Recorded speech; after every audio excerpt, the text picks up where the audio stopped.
ಈ ವೈಜ್ಞಾನಿಕ ಯುಗದಲ್ಲಿ ಯಾರು ಬಡವರೇ ಅಲ್ಲ, ಬುದ್ಧಿ ಇಲ್ಲದವರೇ ಬಡವರು. ಅರಿತವರೇ ಶರಣರು, ಮರೆತವರೇ ಮಾನವರು. ಕೆಲವರು ಅಂತಿರ್ತಾರೆ, ನಾವೇನು ಬಾಯಾಗ ಬಂಗಾರ ಚಮಚೆ ಇಟ್ಕೊಂಡು ಹುಟ್ಟಿಲ್ಲ, ನಾವು ಬಡವ್ರ ಅಂತ ಮೇಲಿನ ಮೇಲೆ ಅಂತಿರ್ತಾರೆ. ಈ ನನ್ನ ಪ್ರವಚನ ಲಕ್ಷ್ಯ ಕೊಟ್ಟು ಕೇಳಿದವರೆಲ್ಲ ಜಗತ್ತಿನಲ್ಲಿ ನೀವೊಬ್ಬ ದೊಡ್ಡ ಶ್ರೀಮಂತರಾಗ್ತೀರಿ, ಸಂಶಯನೇ ಇಲ್ಲ. 100ಕ್ಕೆ 100 ಸತ್ಯ. 3 ನಮೂನಿ ಜನ ಇರ್ತಾರೆ: ಬಡಿಯಾವ, ಬಡವ, ಕೊಡವ. ಬಡಿಯಾವ ಅಂದರೆ ಅವನೇ ಬ್ರಹ್ಮ ರಾಕ್ಷಸ, ಭಯೋತ್ಪಾದಕರು, ಇವರು ಬಡಿಯವರು. ಇನ್ನು ಕೊಡವ ಅಂದರೆ ಕೈ ಎತ್ತಿ ಕೊಡವ, ಇವಾಗ ಎಂದಿಗೂ ಬಡತನ ಇರೋದಿಲ್ಲ. ಇನ್ನು ಮೇಲೆ ಬಡವ ಅಂದ್ರೆ ತನ್ನ ಬೆಲೆ ತಾನು ತಿಳ್ಕೊಳ್ಳಾರ್ದವನೇ ಬಡವ. ಕೊಡೋನೇ ಕೋಟ್ಯಾಧೀಶರ ಮೀರಿದ ಶ್ರೀಮಂತ. ದೇವರು ನಮಗೆ ಮನುಷ್ಯ ಜನ್ಮ ಕೊಟ್ಟು ಭೂಮಿಗೆ ಕಳಿಸಿದಾಗಲೇ ಬೆಲೆ ಕಟ್ಟಲಾಗದ ಬಹುಮಾನ ಕೊಟ್ಟ ಕಳಿಸಿರ್ತಾನೆ. ಬಡಿಯವಾಗುವುದು, ಬಡವಾಗುವುದು, ಕೊಡವಾಗುವುದು ನಮ್ಮ ಕೈಗೆ ಬಿಟ್ಟಿರ್ತಾನೆ. ಈ ದೇಹ ನಶ್ವರ ಅಂತಾರೆ, ನಶ್ವರ ಅಲ್ಲ ಅಂತ ನಾನು ಹೇಳ್ತೇನೆ. ಈ ದೇಹನ ನಶ್ವರ ಮಾಡೋದು, ಈಶ್ವರ ಮಾಡೋದು ನಮ್ಮ ಕೈಯಾಗ ಐತಿ. 12ನೇ ಶತಮಾನದಾಗ ಬಿಜ್ಜಳ ರಾಜನ ರಾಜ್ಯದಲ್ಲಿ ದೊಡ್ಡ ಬರ ಬಿತ್ತಂತ. ಬಿಜ್ಜಳ ಮಹಾರಾಜಿಗೆ ಮುಂದೇನು ಮಾಡಬೇಕು ಅಂತ ಯೋಚನೆ ಶುರು ಆಯಿತು. ಆದರೆ ಅಲ್ಲಿದ್ದ ಒಂದು ಲಿಪಿಯನ್ನು ಯಾರಿಂದಲೂ ಓದೋಕ್ಕಾಗಲಿಲ್ಲ, ಅರ್ಥೈಸೋಕ್ಕೂ ಆಗಲಿಲ್ಲ. ಆಗ ಬಸವಣ್ಣವರು ಅದನ್ನು ಓದಿ ಹೇಳಿದಾಗ ಅಪಾರ ನಿಧಿ ಇದ್ದದ್ದು ಗೊತ್ತಾಯ್ತು. ಅದನ್ನು ತಗೊಂಡು ಉಪಯೋಗಿಸಿಕೊಂಡ್ರು ಅನ್ನೋ ಸತ್ಯ ಎಲ್ಲರಿಗೂ ತಿಳಿದು ಮಾತೈತಿ. ಅದರಂತೆ ದೇವರು ನಮಗೆ ನಿಧಿ ಕೊಟ್ಟು ಕಳಿಸಿರ್ತಾನ, ಅದು ತಿಳಿಲಾರ್ದ ವಿಧಿನ ಬೈಕೋ ಅಂತ ಕೂಡುದು ಮೂರ್ಖತನದ ಮಾತು. ನಮ್ಮ ಹತ್ರ ಏನೂ ಇಲ್ಲ, ನಾನು ಬಡವ ಅನ್ನೋದು ಬಿಡ್ರಿ. ದೇವರು ಕೊಟ್ಟದ್ದನ್ನು ದಾನ ಮಾಡೋದು ಕಲೀರಿ. ದಾನ ಶೂರ್ಗೆ ಬಡತನ ಇಲ್ಲ, ಹೇಡಿಗೆ ಒಡಿತನ ಇಲ್ಲ. ಕೇಳ್ರಿ ಕತೆ. ಒಂದು ಊರಾಗ ದೊಡ್ಡ ಶ್ರೀಮಂತ ಇದ್ದ. ಬರೀ ದುಡ್ಡಿನಿಂದ ಅಷ್ಟೇ ಅಲ್ಲ, ಗುಣದಿಂದಲೂ ಶ್ರೀಮಂತ ಆಗಿದ್ದ. ಸಾರ್ವಜನಿಕ ಉಪಯೋಗ ಆಗಲಿ ಅಂತ ತನ್ನದೇ ಆದ 10 ಎಕರೆ ಹೊಲದಾಗ ಒಂದು ದೊಡ್ಡ ಆಸ್ಪತ್ರೆ ಅಂದರೆ ದವಾಖಾನೆ ಕಟ್ಟಿಸಿದ. ಯಾರಿಂದು ಏನೂ ಸಹಾಯ ಕೇಳಲಿಲ್ಲ. ಕಟ್ಟಡೆಲ್ಲ ಕಟ್ಟುವುದು ಮುಗೀತು. ಭರ್ಜರಿಯಾಗಿ ಅದನ್ನು ಉದ್ಘಾಟನೆ ಸಮಾರಂಭನೂ ಇಟ್ಕೊಂಡ. ಉದ್ಘಾಟನೆ ದಿನಾನೇ ಈ ಶ್ರೀಮಂತನ ಒಬ್ಬನೇ ಒಬ್ಬ ಮಗ್ಗ ಬೇರೆ ಹೃದಯ ಜೋಡಿಸುವ ಪ್ರಸಂಗ ಬಂತು. ಶ್ರೀಮಂತಗೆ ದಿಕ್ಕ ತೋಚಿದಂಗೆ ಆತು. ಅದೇ ಸಮಯಕ್ಕೆ ಸರಿಯಾಗಿ ಇದು ಆಸ್ಪತ್ರೆಗೆ ಒಂದು ಆಕ್ಸಿಡೆಂಟ್ ಕೇಸ್ ಬಂತು. ಆಸ್ಪತ್ರೆಗೆ ತಂದು ಹಾಕುವಷ್ಟರಲ್ಲಿ ಪ್ರಾಣನ ಬಿಟ್ಟ. ಹಾಗೆ ಪ್ರಾಣ ಬಿಡಲಿಲ್ಲ, ನನ್ನ ದೇಹದೊಳಗಿರೋ ಅಂಗಾಂಗಗಳನ್ನು ಯಾರ್ಯಾರಿಗೆ ಅವಶ್ಯಕತೆ ಅವರಿಗೆಲ್ಲ ಹಾಕ್ರಿ, ಉಳಿದ ಶರೀರ ವೈದ್ಯಕೀಯ ವಿದ್ಯಾರ್ಥಿಗಳಿಗೆ ಉಪಯೋಗಕ್ಕೆ ಕೊಡ್ರಿ ಅಂತ ಹೇಳಿ ಸತ್ತ. ದೇವ್ರ ಇಚ್ಛೆ ಹೆಂಗೈತೆ ನೋಡ್ರಿ. ಈ ದವಾಖಾನೆ ಕಟ್ಟಿಸಿದ ಶ್ರೀಮಂತನ ಮಗ್ಗ ಇವನ ಹೃದಯ ಜೋಡಿಸಿದ್ರು. ಶ್ರೀಮಂತನ ಮಗ ಬದುಕಿ ಉಳಿದ. ಇದೇ ಊರಾಗೊಬ್ಬ ಚಿಕ್ಕಂದಿನಿಂದ ತಂದೆ ತಾಯಿ ಕಳ್ಕೊಂಡಂಥ ಪರದೇಶ ಹುಡುಗಿದ್ದ. ಅವನ ಜನ ದಡ್ಡ ದಡ್ಡ ಅಂತ ಕರಿತಿದ್ರು. ಪಾಪ ದಿಕ್ಕಿಲ್ಲ ಪರದೇಶ, ಎಂಥವ್ರಿಗೆ ಹೆಂಗೆ ಬೇಕಂಗೆ ಕರಿತಾರೆ ಈ ಜನ. ಈತ ದೊಡ್ಡ ಆದಂಗೆಲ್ಲ ಯಾರೋ ಕರೆದ್ರೆ ಅವರು ಕೆಲಸ ಮಾಡೋದು, ಅವ್ರ ಮನ್ಯಾಗ ಸ್ವಲ್ಪ ಊಟ ಮಾಡೋದು, ರಾತ್ರಿ ಎಲ್ಲಿಯೋ ಬೇಕಲ್ಲಿ ಒಂದು ಗುಡಿಯಾಗ ಮಲಗೋದು. ಇದು ನಿತ್ಯ ಇವನ ಕಾಯಕಾಗಿತ್ತು. ವಯಸ್ಸಿಗೆ ಬಂದರೂ ಈತಗೆ ಯಾರು ಕನ್ಯಾ ಕೊಡ್ತಾರೆ ಹೇಳ್ರಿ? ಇವನಿಗಾಗಿ ಯಾರು ಮಿಡ್ಕವ್ರಿಲ್ಲ, ಹಸ್ತಿ ಅಂತ ಊಟಕ್ಕೆ ಕರಿಯವ್ರಿಲ್ಲ. ಆದರೂ ಎಂದೂ ಬೇಜಾರು ಮಾಡ್ಕೊಳ್ಳಿಲ್ಲ. ಎಲ್ಲರ ಜೊತೆ ನಗ್ನಗ್ತಾನೇ ಇರ್ತಿದ್ದ. ಆಸೆ ಬುರುಕರಿಗಿಂತ ಬಡವರಿಲ್ಲ, ಸಾಕಂದವರಿಗಿಂತ ಶ್ರೀಮಂತರಿಲ್ಲ. ಪಾಪ ಇಂಥ ಹುಡುಗ ಅಚಾನಕ್ ಭಯಂಕರ ಆಕ್ಸಿಡೆಂಟ್ ಆಗಿಬಿಡ್ತು. ರಕ್ತಸ್ರಾವ ಶುರುವಾಯಿತು. ದವಾಖಾನೆಗೆ ತಂದು ಹಾಕಿದ್ರು, ಪ್ರಾಣ ಹೋಗಿಬಿಡ್ತು.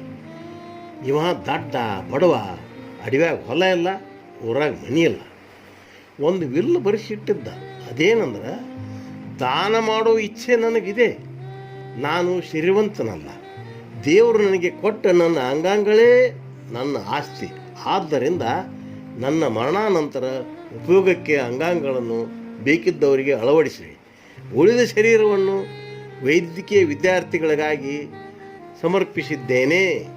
ಇದರಲ್ಲಿ ನನ್ನದೇನು ದೊಡ್ಡಸ್ತಿಕೆ ಇಲ್ಲ. ದೇವರು ನನಗೆ ಕೊಟ್ಟದ್ದನ್ನೇ ನಾನು ಕೊಟ್ಟಿದ್ದೇನೆ, ಅದನ್ನೇ ಬರೆಸಿಟ್ಟಿದ್ದೇನೆ. ಇದನ್ನು ಓದಿದ ಆ ದವಾಖಾನೆ ಕಟ್ಟಿಸಿದ ಶ್ರೀಮಂತನಿಗೆ ದಿಗ್ಭ್ರಮೆ ಆಯಿತು. ನಾನು ಏನು ದವಾಖಾನೆ ಕಟ್ಟಿಸಿದ್ರೆ ಏನು ಸಾರ್ಥಕ ಐತಿ? ಪಾಪ ಈತ ಕೊಟ್ಟ ಹೃದಯದಿಂದ ನನ್ನ ಮಗ ಉಳಿದ ಇವತ್ತು. ಅದಕ್ಕೆ ನನ್ನ ಹೆಸರಿಗಿಂತಲೂ ಇವನ ಹೆಸರು ಇಡಬೇಕಂತ ತೀರ್ಮಾನ ಮಾಡಿದ. ಸಾಯುವ ನನ್ನ ಮಗನಿಗೆ ತನ್ನ ಹೃದಯ ಕೊಟ್ಟು ಬದುಕಿಸಿದ ಹೃದಯವಂತ, ನನಗಿಂತಲೂ ಮಿಗಿಲಾದ ಶ್ರೀಮಂತ, ನನಗಿಂತಲೂ ಮಹಾದಾನಿ. ಇವ ಬಡವಲ್ಲ, ಇವನೇ ಶ್ರೀಮಂತ. ಇಂಥವ್ಗೆ ಜನ ದಡ್ಡ ದಡ್ಡ ಅಂತಾರಲ್ಲಪ್ಪ. ದಡ್ಡಲ್ಲಿವ ದೊಡ್ಡವ. ಇಂಥ ದೊಡ್ಡ ಗುಣದವನು ಜನ ಮರಿಬಾರದು ಅಂತ ತನ್ನ ಆಸ್ಪತ್ರೆಗೆ ತನ್ನ ಹೆಸರು ಇಡಬೇಕಂತ ಮಾಡಿದ್ದಲ್ಲ, ಅದನ್ನು ತೆಗೆದು ಇವನ ಹೆಸರ ಇಟ್ಟ ಮತ್ತು ದವಾಖಾನೆ ಮುಂದೆ ಇವನ ಮೂರ್ತಿನೂ ನಿಲ್ಲಿಸಿದ. ದೊಡ್ಡ ಗುಣದವನ ದವಾಖಾನೆ ಅಂತ ಬೋರ್ಡ್ ಹಾಕಿಸಿದ. ನಿಜವಾದ ಶ್ರೀಮಂತರು ಯಾರು, ಮಹಾದಾನಿ ಯಾರು? ನೀವೇ ಹೇಳ್ರಿ, ಯೋಚನೆ ಮಾಡಿರಿ.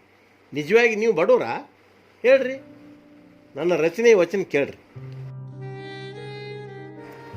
ಶ್ರೀಮಂತ ದಾನವಾಗಿ ಬೆಳ್ಳಿ ಕೊಟ್ಟ, ಬಂಗಾರ ಕೊಟ್ಟ, ವಜ್ರ ವೈಡೂರ್ಯ ಕೊಟ್ಟ, ಭೂಮಿ ಕೊಟ್ಟ. ಬಡವ ಇವನಿಗಿಂತ ಮಿಗಿಲಾದುದನ್ನೇ ಕೊಟ್ಟ, ತನ್ನ ಅಂಗಾಂಗಗಳನ್ನೇ ದಾನವಾಗಿ ಬರಿಸಿಟ್ಟ, ನಶ್ವರ ಶರೀರವನ್ನು ಈಶ್ವರ ಮಾಡಿ ಹೊಂಟ. ಇವನಿಗಿಂತ ಇನ್ನಾರು ಶ್ರೇಷ್ಠ. ಕೊಳೆಯುವ ದೇಹವನ್ನು ಉಳಿಯುವಂತೆ ಮಾಡಿದರೆ ನಿಮಗೇನು ಕಷ್ಟ? ಶಿವಶಿವ ಕುಡದಾಳ ಶ್ರೀ ವೀರ ಬಸವೇಶ್ವರ. ಅದಕ್ಕೆ ಈ ದೇಹ ನಶ್ವರ ಮಾಡಬೇಡ್ರಿ, ಈಶ್ವರನ್ನ ಮಾಡಿ ಹೋಗ್ರಿ. ಇನ್ನೊಂದು ಸಣ್ಣ ಕತೆ ಹೇಳ್ತೀನಿ ಕೇಳ್ರಿ. ಒಬ್ಬ ಸುಳ್ಳಂದ್ರೆ ಗೊತ್ತೇ ಇದ್ದಿಲ್ಲ, ಅಂಥ ಒಳ್ಳೆ ಮನುಷ್ಯ. ಅವನ ಜೀವನದೊಳಗೆ ಸುಳ್ಳು ಹೇಳಿದ್ದಿಲ್ಲ. ಅಂಥವಾಗ ದೊಡ್ಡ ಸುಸ್ತಿ ಆಯ್ತು. ದವಾಖಾನಿಗೆ ತೊಗೊಂಡು ಹೋಗಿ ಹಾಕಿದ್ರು. ಒಂದು ತಿಂಗಳಾದ್ಮೇಲೆ ಮನೆಗೆ ಬಂದ ಕೂಡಲೇ ಬರೀ ಸುಳ್ಳು ಹೇಳಕ್ಕೆ ಶುರು ಮಾಡಿದೆ. ಎಲ್ಲರೂ ಮೈಕ್ ಕಂಡ್ರೆ ಸಾಕು ಅದನ್ನು ಕಸ್ಕೊಂಡು ಭಾಷಣ ಮಾಡವ. ಸುಳ್ಳು ಮಂದಿಗೆ ಅದನ್ನು ಕೊಡ್ತೀನಿ, ಇದನ್ನು ಮಾಡಿಸ್ತೀನಿ ಅಂತ ಹೇಳಕ್ಕೆ ಶುರು ಮಾಡಿದೆ. ಮತ್ತು ನನ್ನ ಮರಿಬೇಡ್ರಪ್ಪ ಅಂತ ತಿಳಿಗಿಳ್ಯ. ಯಾಕಂದ್ರೆ ಎಂದೂ ಸುಳ್ಳು ಹೇಳಿದ್ದಿಲ್ಲ. ಮಂದಿನೂ ಖರೆ ಅನ್ನಕ್ಕೆ ಹಚ್ಚಿದ್ರು, ನಂಬಕ್ಕೆ ಹಚ್ಚಿದ್ರು. ಆದ್ರೆ ಮುಂದೆ ಒಂದು ಕೆಲಸನ ಮಾಡೋಲ್ಲ. ಜನ ಹೋಗಿ ಮತ್ತು ಅವತ್ತು ಹಿಂಗೆ ಹೇಳಿದ್ದೆಲ್ಲಪ್ಪ, ನಮ್ಮ ಕೆಲಸನ ಆಗಲ್ಲ, ಎಂದ ಮಾಡ್ತೀನಿ ಅಂತ ಕೇಳಿದ್ರೆ, ಲೇ ನಾ ಏನು ಹೇಳಿಲ್ಲ ನಿಮಗೆ ಅನ್ನವ. ಜನಕ್ಕೆ ವಿಚಿತ್ರ ಅನ್ಸಕ್ಕತ್ತಿ. ಮನೆಯವ್ರಿಗೆ ದಿಂಗ ಬಡಿತಿ. ಮತ್ತು ದವಾಖಾನಿಗೆ ಕರ್ಕೊಂಡು ಹೋದ್ರು. ಎಲ್ಲಿ ತೋರಿಸಿದ್ರಲ್ಲ ಆ ದವಾಖಾನಿಗೆ ಕರ್ಕೊಂಡು ಹೋದ್ರು. ಡಾಕ್ಟ್ರು ಹೇಳಿದ್ರಿ ಇವ್ರಿಗೆ, ಇವ ಹಿಂಗಾರಿ ಇನ್ನು ನೀವೇನು ಚಿಂತೆ ಮಾಡಬೇಡ್ರಿ ಅಂದರು. ಅವಾಗ ಯಾಕ್ರಿ ಎಂಥ ಮನುಷ್ಯ ಹೆಂಗಾದಲ್ಲ ಅಂತ ಮತ್ತೆ ಕೇಳಿದ್ರು. ಡಾಕ್ಟ್ರ್ ಹೇಳಿದರು, ಏನಿಲ್ಲ ಅಂದ ಇಬ್ಬರು ಆಪ್ರೇಷನ್ ಮಾಡಿದೆವು ನಾವು. ಈತಂದು ಮತ್ತು ಒಬ್ಬ MLA ಆಪ್ರೇಷನ್ ಮಾಡಿದೆವು. ಆ ಬ್ರೇನ್ ತೆಗೆದು ವಾಶ್ ಮಾಡಿ ಹಾಕುವಾಗ MLA ಮೆದುಳು ಇವಾಗ ಹಾಕಿವು, ಇವಂದು MLA ಹಾಕಿವು. ಹಿಂಗಾಗಿ ಇವ ಸುಳ್ಳು ಹೇಳಕತ್ತಾನ. ಅದು MLA ನಾವು ಕರೆ ಹೇಳಕತ್ತಿದ. ಕರೆ ಹೇಳಿ ಹೇಳಿ ಸೋತ್ ಮಣಿ ಸೇರಿದವ. ಅದಕ್ಕೆ ಇವಂಗೆ ಒಳ್ಳೆ ಚಾನ್ಸ್ ಐತಿ, ಸುಳ್ಳು ಹೇಳೋದು ಕಲ್ತಾನ, ಮುಂದೆ MLA ನಿಂದಿಸಿ ಗೆತ್ತಾನ ಅಂತ ಹೇಳಿದ ಡಾಕ್ಟ್ರು. ಸ್ವಲ್ಪ ಮಿಸ್ಟೇಕ್ ಆಗಿತ್ತು, ಏನು ಚಿಂತೆ ಮಾಡಬೇಡ್ರಿ, ಇದಕ್ಕೇನು ಆಗೋದಿಲ್ಲ, ಸ್ವಲ್ಪ ಸುಳ್ಳು ಹೇಳ್ತಾನೆ, ಕರ್ಕೊಂಡು ಹೋಗ್ರಿ ಅಂತ ಹೇಳಿದ್ರು. ಅವಾಗ ಮನೆಯವ್ರಿಗೆ ಸಿಟ್ಟು ಬಂತು. ಅಲ್ರಿ ಎಂಥ ಕೆಲಸ ಮಾಡಿಬಿಟ್ರಿ ಡಾಕ್ಟ್ರೇ, ಥೋ ಥೋ ಥೋ ಥೋ ಎಂಥ ಚಲೋ ಮನುಷ್ಯನ ಮಾಡಿಬಿಟ್ರಲ್ರಿ ನೀವು. ಇವಾಗ ಒಂದು ಮಂಗ್ಯಾನ ಮೆದಳು ಹಾಕಿದ್ರೆ ನಮ್ಗೆ ಸಂತೋಷ ಇತ್ತು. ಹೋಗಿ ಹೋಗಿ MLA ಮೆದಳು ಹಾಕಿಬಿಟ್ರಲ್ರಿ, ಥೋ ನಿಮ್ಮ ಬುದ್ಧಿಗೆ ಬೆಂಕಿ ಹಚ್ಚ ಅಂತೇಳಿ ಬೈಕೋತ ಹೋದ್ರೆ ಏನು ಮಾಡ್ತಾರೆ? ಅದಕ್ಕೆ ನೀವು ಹುಷಾರ. ಮುಂದೆ ಒಂದು ಇಂಥ ಕಾಲ ಬಂದರೂ ಬರ್ಬೋದು, ಮೆದಳು ಸ್ವಚ್ಛ ಮಾಡಿ ಮತ್ತೆ ಹಾಕೋ ಕಾಲ. ಅದಕ್ಕೆ ನಿಮ್ಮ ಮೆದಳು ನೀವು ಹಾಕಿಸ್ಕೊಡ್ರಿಯಪ್ಪ, ಬೇರೆಯವ್ರದ್ದು ಹಾಕಿಸ್ಕೋಬೇಡ್ರಿ. ಅದಕ್ಕೆ ನಿಮ್ಮ ದೇಹ ಮಣ್ಣಾಗಿಟ್ಟು ಬೆಂಕಿಯಾಗಿ ಸುಟ್ಟು ನಶ್ವರ ಮಾಡಬೇಡ್ರಿ. ದಾನ ಮಾಡಿ ಈಶ್ವರನ ಮಾಡ್ರಿ. ನಾಯಿ ಕತ್ತೆಗಳು ತನ್ನ ಮರಿಗಳ ಪ್ರೀತಿಲಿ ಬೆಳೆಸಾವಲ್ಲ, ಆದರೂ ಅವು ತಮ್ಮ ಮುಪ್ಪಲ್ಲಿ ಮಕ್ಕಳ ಆಸರೆ ಪಡಲಿಲ್ಲ, ಮನದಾಗ ಬೇಜಾರಗೊಳ್ಳಲಿಲ್ಲ. ಮಾನವನಾಗಿ ಆಸೆ ಪಟ್ಟು ಅವಿಕೆ ಅದಲ್ಲ. ನಾಯಿ ಕತ್ತಿಗಿರುವ ಆ ಒಳ್ಳೆ ಬುದ್ಧಿ ನಿನಗೇಕೆ ಬರಲಿಲ್ಲ? ನಮ್ಮ ಆಸೆಗೆ ಕೊನೆ ಮೊದಲಿಲ್ಲ ನೋಡ್ರಿ. ಮಕ್ಕಳು ನಮ್ಮ ಮಾತು ಕೇಳಬೇಕು, ಸ್ವಸ್ಥರು ನಮ್ಮ ಮಾತು ಕೇಳಬೇಕು, ಮೊಮ್ಮಕ್ಕಳು ನಮ್ಮ ಮಾತು ಕೇಳಬೇಕು. ಕೇಳಬೇಕು ಕೇಳಬೇಕು ಕೇಳಬೇಕು. ಈ ಕೇಳಬೇಕು ಏನಂತೇವ್ ನೋಡ್ರಿ, ಈ ಬೇಕ ನಮ್ಮನ್ನ ಪಾತಾಳಕ್ಕೆ ನೂಕ್ತೈತಿ. ಮಕ್ಕಳ ಮೇಲೆ ಏನೇನೋ ಆಸೆ ಇಟ್ಕೊಂಡು ಬೆಳೆಸ್ತೇವಲ್ಲ, ಅಲ್ಲೇ ನೋಡ್ರಿ ನಾವು ತಪ್ಪುದು. ಹಕ್ಕಿ ಪಕ್ಕಿಗಳು ತೆನೆನ ಕಾಳು ಕುಕ್ಕಿ ತರ್ತಾವಲ್ಲ, ಮರಿಗಳ ಬಾಯಿ ಇಡ್ತಾವಲ್ಲ, ಖುಷಿ ಪಡ್ತಾವಲ್ಲ. ರೆಕ್ಕೆ ಬಲಿತ ಮರಿ ಹಾರಿ ಹೋಗುವಾಗ ಅಡ್ಡಿ ಪಡಿಸೋದಿಲ್ಲ, ನೋಡಿ ಹೆಮ್ಮೆ ಪಡ್ತಾವಲ್ಲ. ಯಾವಾಗ ಮರಿಗೆ ರೆಕ್ಕೆ ಬಲ್ತು ಕೊಡ್ಲಿ ಅದನ್ನು ಫ್ರೀಯಾಗಿ ಹಾರಾಕಿ ಬಿಟ್ಟು ಬಿಡಬೇಕು. ನೀನು ಬದುಕು ಅಂತ ಹೇಳಬೇಕು. You are free bird, you can fly anywhere ಅಂತ ಹೇಳಿಬಿಟ್ರೆ ಎಲ್ಲ ಚಂದ ಇರ್ತತ್ರಿ. ಇನ್ನು ಗಿಡ ಮರ ಬಳ್ಳಿ ನೋಡ್ರಿ, ಅವು ಈ ಮಾತಿಗೆ ಹೊರತಾಗಿಲ್ಲ. ವಂಶ ಬೆಳೆಸಿದವಲ್ಲ, ಜಗಕ್ಕೆ ಉಪಕರಿಸಿದವಲ್ಲ, ಸ್ವಾರ್ಥ ಎಳ್ಳಷ್ಟಿಲ್ಲ, ಮಕ್ಕಳಿಗಾಗಿ ಶ್ರಮಿಸಿದನಲ್ಲ ಅನ್ನುವ ಮಾತಿಗೆ ಹುರುಳಿಲ್ಲ. ಸ್ವಾರ್ಥಕ್ಕಾಗಿ ಸಂಗಾತಿ ಕೈ ಹಿಡಿದಲ್ಲ. ಮಕ್ಕಳಿಗಾಗಿ ನೀನು ಮದುವೆ ಆಗಲೇ ಇಲ್ಲ. ಇದರಲ್ಲಿ ನಿನ್ನದೇನು ತಪ್ಪಿಲ್ಲ. ನಿಸರ್ಗದ ನೇಮಕ್ಕೆ ನೀ ಮನಿಬೇಕಲ್ಲ. ಇನ್ನ ಕೆಲವರು ಮಕ್ಕಳಿಗೆ ಎದುರಾಗಿ ಕೋರ್ಟ್ ಮೆಟ್ಲು ಹತ್ತಾರೆ. ಒಂದು ತಿಳ್ಕೊರಿ, ಕೋರ್ಟ್ ನಿಮ್ಗೆ ಆಸ್ತಿ ಕೊಡಿಸಬಹುದು, ಆದ್ರೆ ಮಕ್ಕಳ ಪ್ರೀತಿ ಕೊಡ್ಸಕ್ ಸಾಧ್ಯ ಇಲ್ಲ. ಸಾಧ್ಯ ಐತೇನ್ರಿ? ನಾವೇ ಪ್ರೀತಿಯಿಂದ ಬೆಳೆಸಿದ ಮಕ್ಕಳು ನಮ್ಮನ್ನು ಸೇರಿದಂಗೆ ಆದಾಗ ಅವ್ರನ್ನ ಶಪ್ಸಕ್ ಶುರು ಮಾಡ್ತೀರಿ. ಯೋಚನೆ ಮಾಡ್ರಿ, ನೀವು ಒಂದು ಸಿಹಿಯಾದ ಮಾವಿನ ಗಿಡ ಬೆಳೆಸ್ತೀರಿ. ಆ ಗಿಡ ಹಣ್ಣು ಬಿಡುವ ಅಷ್ಟೊತ್ತಿಗೆ ನಮಗೆ ಸಕ್ಕರೆ ರೋಗ ಬಂತ ಅಂತ ತಿಳ್ಕೊರಿ. ಅವಾಗ ಆ ಗಿಡ ಕಡ್ದು ಹಾಕ್ತಾರಣ. ನೀವು ಬೆಳೆಸಿದ ಗಿಡದ ಹಣ್ಣು ದೇವ್ರು ನಿಮ್ಗೆ ತಿನ್ನದಂಗೆ ಮಾಡ್ಯಾನ ಅಂದ ಮೇಲೆ ಬೇರೆಯವ್ರು ಹರ್ಕೊಂಡು ತಿಂತದ್ದು ನೋಡ್ಯಾರ ಸಂತೋಷ ಪಡೋದು ಕಲೀರಿ. ನೀವು ವೃದ್ಧಾಶ್ರಮದಲ್ಲೇ ಇರ್ರಿ ಅಥವಾ ಭಿಕ್ಷಾ ಬೇಡ್ರಿ, ಮಕ್ಕಳಿಗೆ ಮಾತ್ರ ಶಾಪ ಹಾಕಬೇಡ್ರಿ. ಚಟಕ್ಕೆ ಹುಟ್ಟಿದ ಮಕ್ಕಳು ಸತ್ತು ನಾವು ಚಟ್ಟ ಇವ್ರತನ ನಮ್ಮ ಮಾತ ಕೇಳಬೇಕಂತ, ನಮ್ಮಂತೆ ನಡಿಬೇಕಂತ ಹಠಕ್ಕೆ ಬೀಳಬೇಡ್ರಿ. ಒಬ್ಬ ಹೆಣ್ಣು ಮಗಳು ಬೇಕಿಲ್ದ ಗಂಡನ ಜೊತೆ ಬಾಳೆ ಮಾಡಕ್ಕೆ ಹೋದ್ಲು. ಮೊದಲ ಈಕೆ ಅವಂಗೆ ಬೇಕಿಲ್ಲ, ಅದಕ್ಕೇನು ಮಾಡವ, ದಿವಸ ಒಂದೇನನ್ನ ನೆವ ತೆಗೆದು 2-3 ಸಲ ಒದ್ದಿದ್ದ. ಇದನ್ನು ಕಂಡು ಆಕೆ ಗೆಳತಿಯರು ಕೇಳಿದ್ರಂತ, ಅಲ್ಲ ಪಾಪ ದಿವಸ ನಿನ್ನ ಗಂಡ ಒದಿತಾನ, ಆದರೂ ನೀನು ಸುಮ್ಮನೆ ಇದೆಯಲ್ಲ ಅಂತ ಕೇಳಿದ್ರು. ಅದಕ್ಕೆ ಆಕೆ ಏನು ಹೇಳಿದ್ಲು ಅಂದ್ರೆ, ನೋಡ್ರವ, ನನ್ನ ಗಂಡನ ತುಟಿ ತೆಗೆದಿಸ್ಕೊಳ್ಳೋರು ಭಾಳ ಮಂದಿ ಅದಾರ, ಆದ್ರೆ ಕಾಲು ತೆಗೆಸ್ಕೊಳಕಿ ನಾನು ಒಬ್ಬಳೇ. ತುಟಿ ಭಾಳ ಮಂದಿಗೆ ಕೊಡ್ತಾನ, ಕಾಲು ಮಾತ್ರ ನನಗೆ ಮೀಸಲಿಟ್ಟಾನ. ನಿತ್ಯ ನನ್ನ ಗಂಡನ ಪಾದ ನನಗೆ ತಗಲ್ತಾವ ಅಂದಾಗ ನನಗೆ ಖುಷಿನೂ ಆಕ್ಕೈತಿ. ಇನ್ನೇನು ಮಾಡಲಿ, ವಧುವಿನ ಅವದಾಗ ನಿತ್ಯ ಗಂಡನ ಪಾದ ನನಗೆ ಸ್ಪರ್ಶಕ್ಕವ. ನನ್ನಂಥ ಭಾಗ್ಯಶಾಲಿ ಯಾರು ಹೇಳ್ರಿ? ತುಂಟ ನನ್ನ ಗಂಡ ತೊಂಡಿ ಹಣ್ಣಿನ ತುಟಿಯ ಕಂಡು ಹುಡುಗಿಯರಿಗೆ ಕೊಟ್ಟಾನ. ತುಂಟ ನನ್ನ ಗಂಡ ತೊಂಡಿ ಹಣ್ಣಿನ ತುಟಿಯ ಕಂಡು ಹುಡುಗಿಯರಿಗೆ ಕೊಟ್ಟಾನ. ಕಂಡು ಹುಡುಗಿಯರಿಗೆ ಕೊಟ್ಟಾನ, ತನ್ನ ಪಾದ ನನಗಾಗಿ ಮೀಸಲ ಇಟ್ಟಾನ. ಕಂಡು ಹುಡುಗಿಯರಿಗೆ ಕೊಟ್ಟಾನ, ತನ್ನ ಪಾದ ನನಗಾಗಿ ಮೀಸಲ ಇಟ್ಟಾನ. ಎಂದಲ್ ತುಟಿ ಯಾರಿಗೆ ಬೇಕು? ಪವಿತ್ರವಾದ ನನ್ನ ಗಂಡನ ಪಾದನ ನನಗೆ ಸಾಕು ಅಂದು ಕೂಡಲೇ ಕೇಳಿದವ್ರ ಬಾಯಿಗೆ ಪಟ್ ಅಂತ ಬಡ್ದಂಗೆ ಆತಂತ. ನೋಡ್ರಿ, ಮಕ್ಕಳ ಮೇಲೆ ನಿಮ್ಮ ನಿಜವಾದ ಪ್ರೀತಿ ಇದ್ರೆ, ಮಕ್ಕಳು ನಿಮ್ಗೆ ಬೇಕು ಅನ್ನಂಗಿದ್ರೆ ಮಕ್ಕಳದ್ದು ಎಲ್ಲಾನು ಸಹಿಸ್ಕೊಂಡು ಇರ್ರಿ.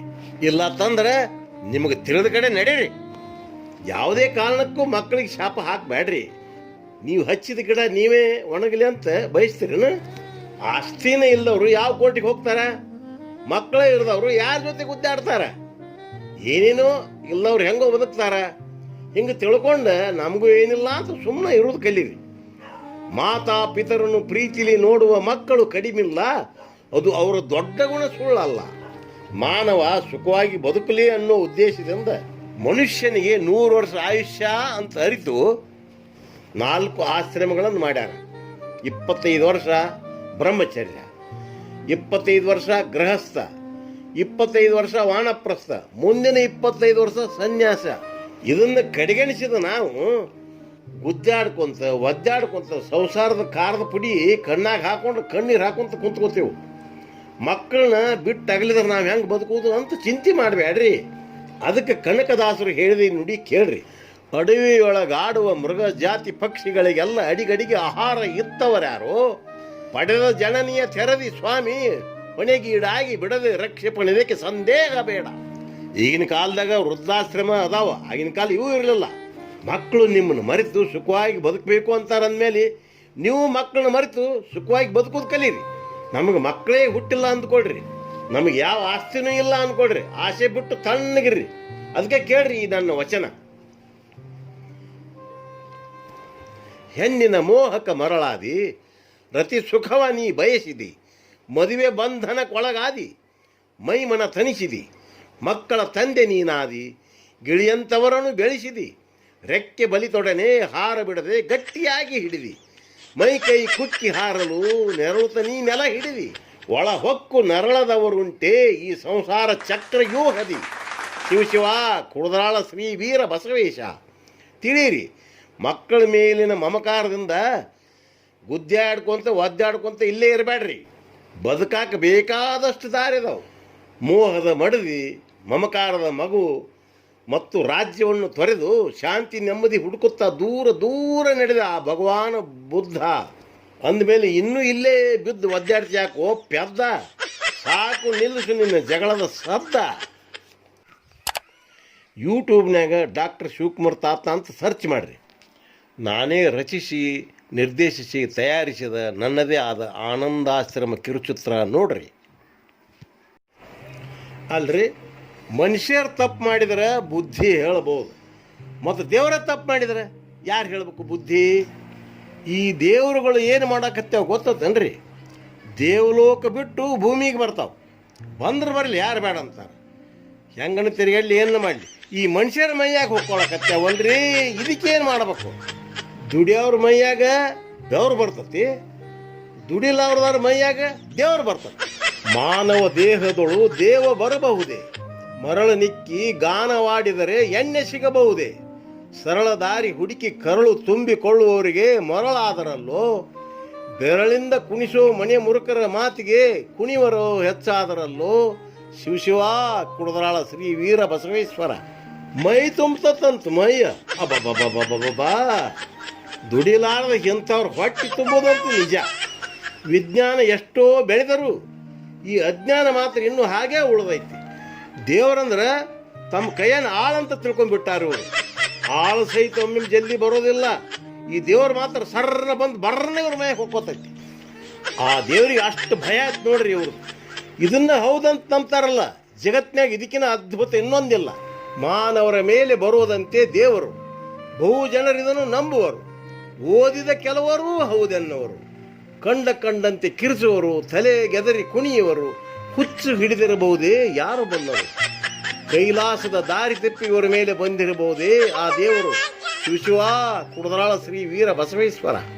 ಆ ದೇವರು ಬರ್ಸ್ಕೊಳ್ಳೋರಿಗೆ ಹುಚ್ಚು ಹಿಡ್ದತ್ತು, ಇವ್ರ ದೇವರಿಗೆ ಹುಚ್ಚು ಹಿಡ್ದತ್ತು, ಏನು ಇವ್ರ ಹತ್ರ ಹೋಗೋರಿಗೆ ಹುಚ್ಚು ಹಿಡ್ದತ್ತು.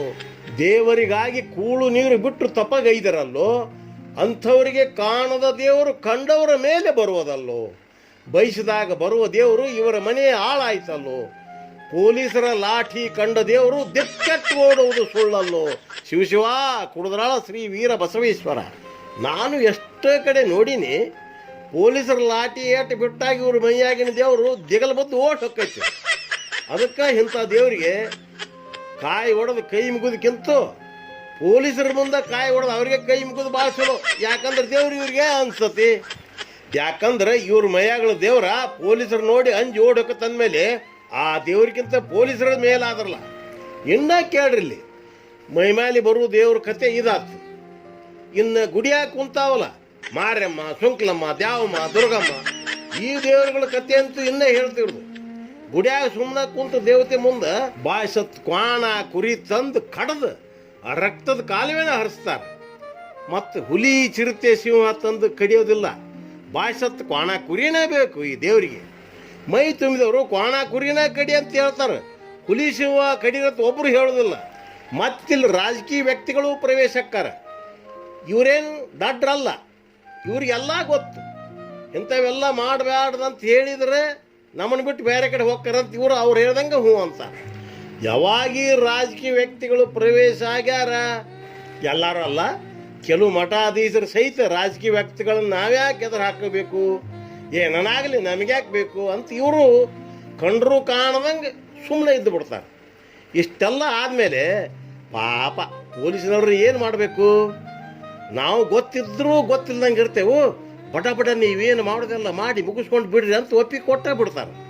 ಯಾಕೆ ಒಪ್ಪಿಗೆ ಕೊಡ್ತಾರೆ ಅಂದ್ರೆ ಒಪ್ಪಿಗೆ ಕೊಡ್ಲಿಕ್ಕೆ ನಡೆಯಂಗಿಲ್ಲ, ಅದಕ್ಕೆ ಒಪ್ಪಿಗೆ ಕೊಡ್ತಾರೆ. ಈಗಾಗಲೇ ಕೆಲವು ಶಹರಗಳಲ್ಲಿ ಕಡಿಮೆ ಆಗೈತಿ, ಹಳ್ಳಿಗೊಳಗೆ ಮಾತ್ರ ಹುಲಸಾಗಿ ಬೆಳೆದೈತಿ. ಕೋಣ ಕುರಿಗಳ ಕಡಿಸುವವರೆಂತ ಹೃದಯಹೀನರು, ಹಾನಿ ಮಾಡುವಳೆ ತಾ ಹುಟ್ಟಿಸಿದ ಪ್ರಾಣಿಗಳ ಜೀವ ಆ ದೇವಿ. ಜಾಣರಾದವರು ಹೂಡಿದ ಜಾಲಕ್ಕೆ ಬೀಳುವ ಮುಗ್ಧ ಜೀವಿ. ಜೇನು ತಾವು ತಿಂದು ಮಿಕ್ಕವರಿಗೆ ಮೇಣ ತಿನ್ನಿಸುವವರಿಗೆ ಹಾನಿ ತಪ್ಪದು. ಶಿವ ಕುಡದರಾಳ ಶ್ರೀ ವೀರ ಬಸವೇಶ್ವರ. ಈ ದೇವ್ರು ಮಾಡೋದು ಭಾಳ ಜನಕ್ಕೆ ಬೇಕಾಗಿರೋದಿಲ್ರಿ, ಆದ್ರೆ ಕೆಲವು ಜನ ಸುಮ್ಮನಿರೋದಿಲ್ಲ. ಸರಿಯಾಗಿ ಬೆಳಿ ಬಂದೈತಿ ಮತ್ತು ದೇವ್ರು ಮಾಡ್ಬೇಕಪ್ಪ ಅಂತ, ಮತ್ತೆ ಬೆಳಿ ಬರ್ತಿದ್ರೆ ಬೆಳಿ ಬಂದಿಲ್ಲ, ಸರಿಯಾಗಿ ದೇವ್ರ ಮಾಡಿದ್ರೆ ಬೆಳಿ ಬರ್ತಪ್ಪ ಅಂತ. ಒಟ್ಟೇನಪ್ಪ, ಇಂಥ ದೇವ್ರ ಮಾಡೋದ್ರಿಂದ ಸರಾಯಿ ಅಂಗಡಿಯವ್ರಿಗೆ ಮಾತ್ರ ದೊಡ್ಡ ಲಾಭ ಆಕತಿ. ಇದು ಖರೆ. ಇಂಥವು ಮಾಡಬೇಡ್ರಿ ಅಂತ ಹೇಳಕ್ಕೆ ಯಾರು ತಯಾರಿಲ್ಲ, ಹೇಳೋರಿದ್ರು ಕೇಳಕ್ಕೆ ತಯಾರಿಲ್ಲ. ಮಾತಾಡೋ ಬಾಯಿದ್ದ ಮನುಷ್ಯರೇ ಬಾಯಿ ಮುಚ್ಚಿಕೊಂಡು ಸುಮ್ಮನಿದ್ದಾಗ ಬಾಯೇ ಇಲ್ಲದ ಮಾತನಾಡದ ಪ್ರಾಣಿಗಳ ಪ್ರಾಣಕ್ಕೆ ಬೆಲೆ ಇಲ್ಲ ಐತಿ ಹೇಳ್ರಿ. ದೇವರ ಹೆಸರಿನಲ್ಲಿ ಕುರಿ ಕೋಣಗಳ ಪ್ರಾಣ ತೆಗೆಸುವರು. ದೇವರ ಮಾಡುವೆವು ಎಂದು ಸಾಲ ಮಾಡಿ ಕೈ ಸುಟ್ಟುಕೊಳ್ಳುವರು. ದೇವರ ಒಲಿಮೆಗೆ ಸುಲಭ ದಾರಿ ಎಂದರಿತ ಅಮಾಯಕರು. ಘೋರ ಪಾಪ ಮಾಡುವೆವು ಎಂಬುದನ್ನೂ ಅರಿಯರು. ದೂರವಿದ್ದು ಆಟ ಆಡಿಸುವ ಅರೆಜಾಣರೇ ಇವರಿಗೆ ಮಾರಿಯಾದರಲ್ಲೋ. ಶಿವಶಿವ ಕುಡದರಾಳ ಶ್ರೀ ವೀರ ಬಸವೇಶ್ವರ. ಒಟ್ಟಾರೆ ಜನಕ್ಕೆ ತಿಳುವಳಿಕೆ ಬರುವವರೆಗೂ ದನ ಕುರಿಗಳ ಮಾರಣ ಹೋಮ ತಪ್ಪಿದ್ದಲ್ಲ. ದೊಡ್ಡವರು ಅನಿಸಿಕೊಂಡವರಿಗೆಲ್ಲ ಇದು ನಿಲ್ಲಿಸುವುದು ಬೇಕಿಲ್ಲ.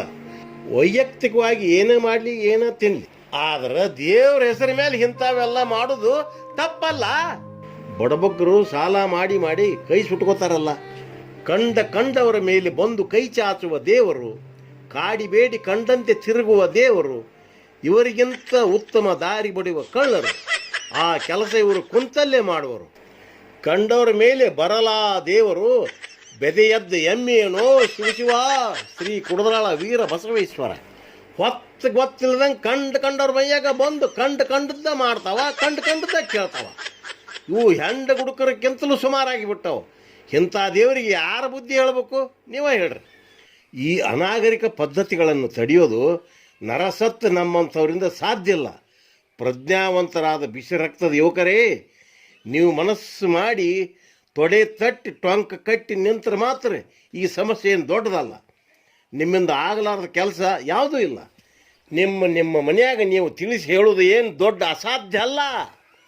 ಯೂಟ್ಯೂಬ್ನಾಗ ಡಾಕ್ಟರ್ ಶಿವಕುಮಾರ್ ತಾತ ಅಂತ ಸರ್ಚ್ ಮಾಡಿರಿ. ಬೇಕಾದರೆ ನನ್ನ ರಚನೆ, ನನ್ನ ನಿರ್ದೇಶನದ ದೆವ್ವ ಬಂತು ದೆವ್ವ ನಾಟಕ ನೋಡ್ರಿ.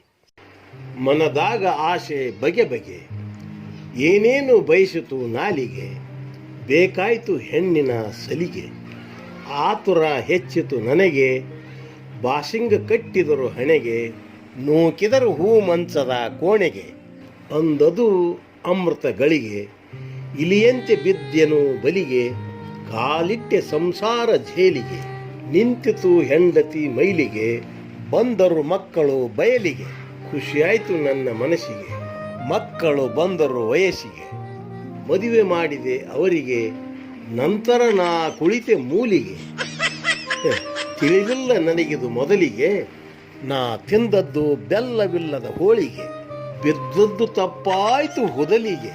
ತಪ್ಪು ಮಾಡಿದವ್ರನ್ನ ಜೈಲಿಗೆ ಹಾಕ್ತಾರ, ಆಮೇಲೆ ಬಿಡುಗಡೆ ಮಾಡ್ತಾರೆ.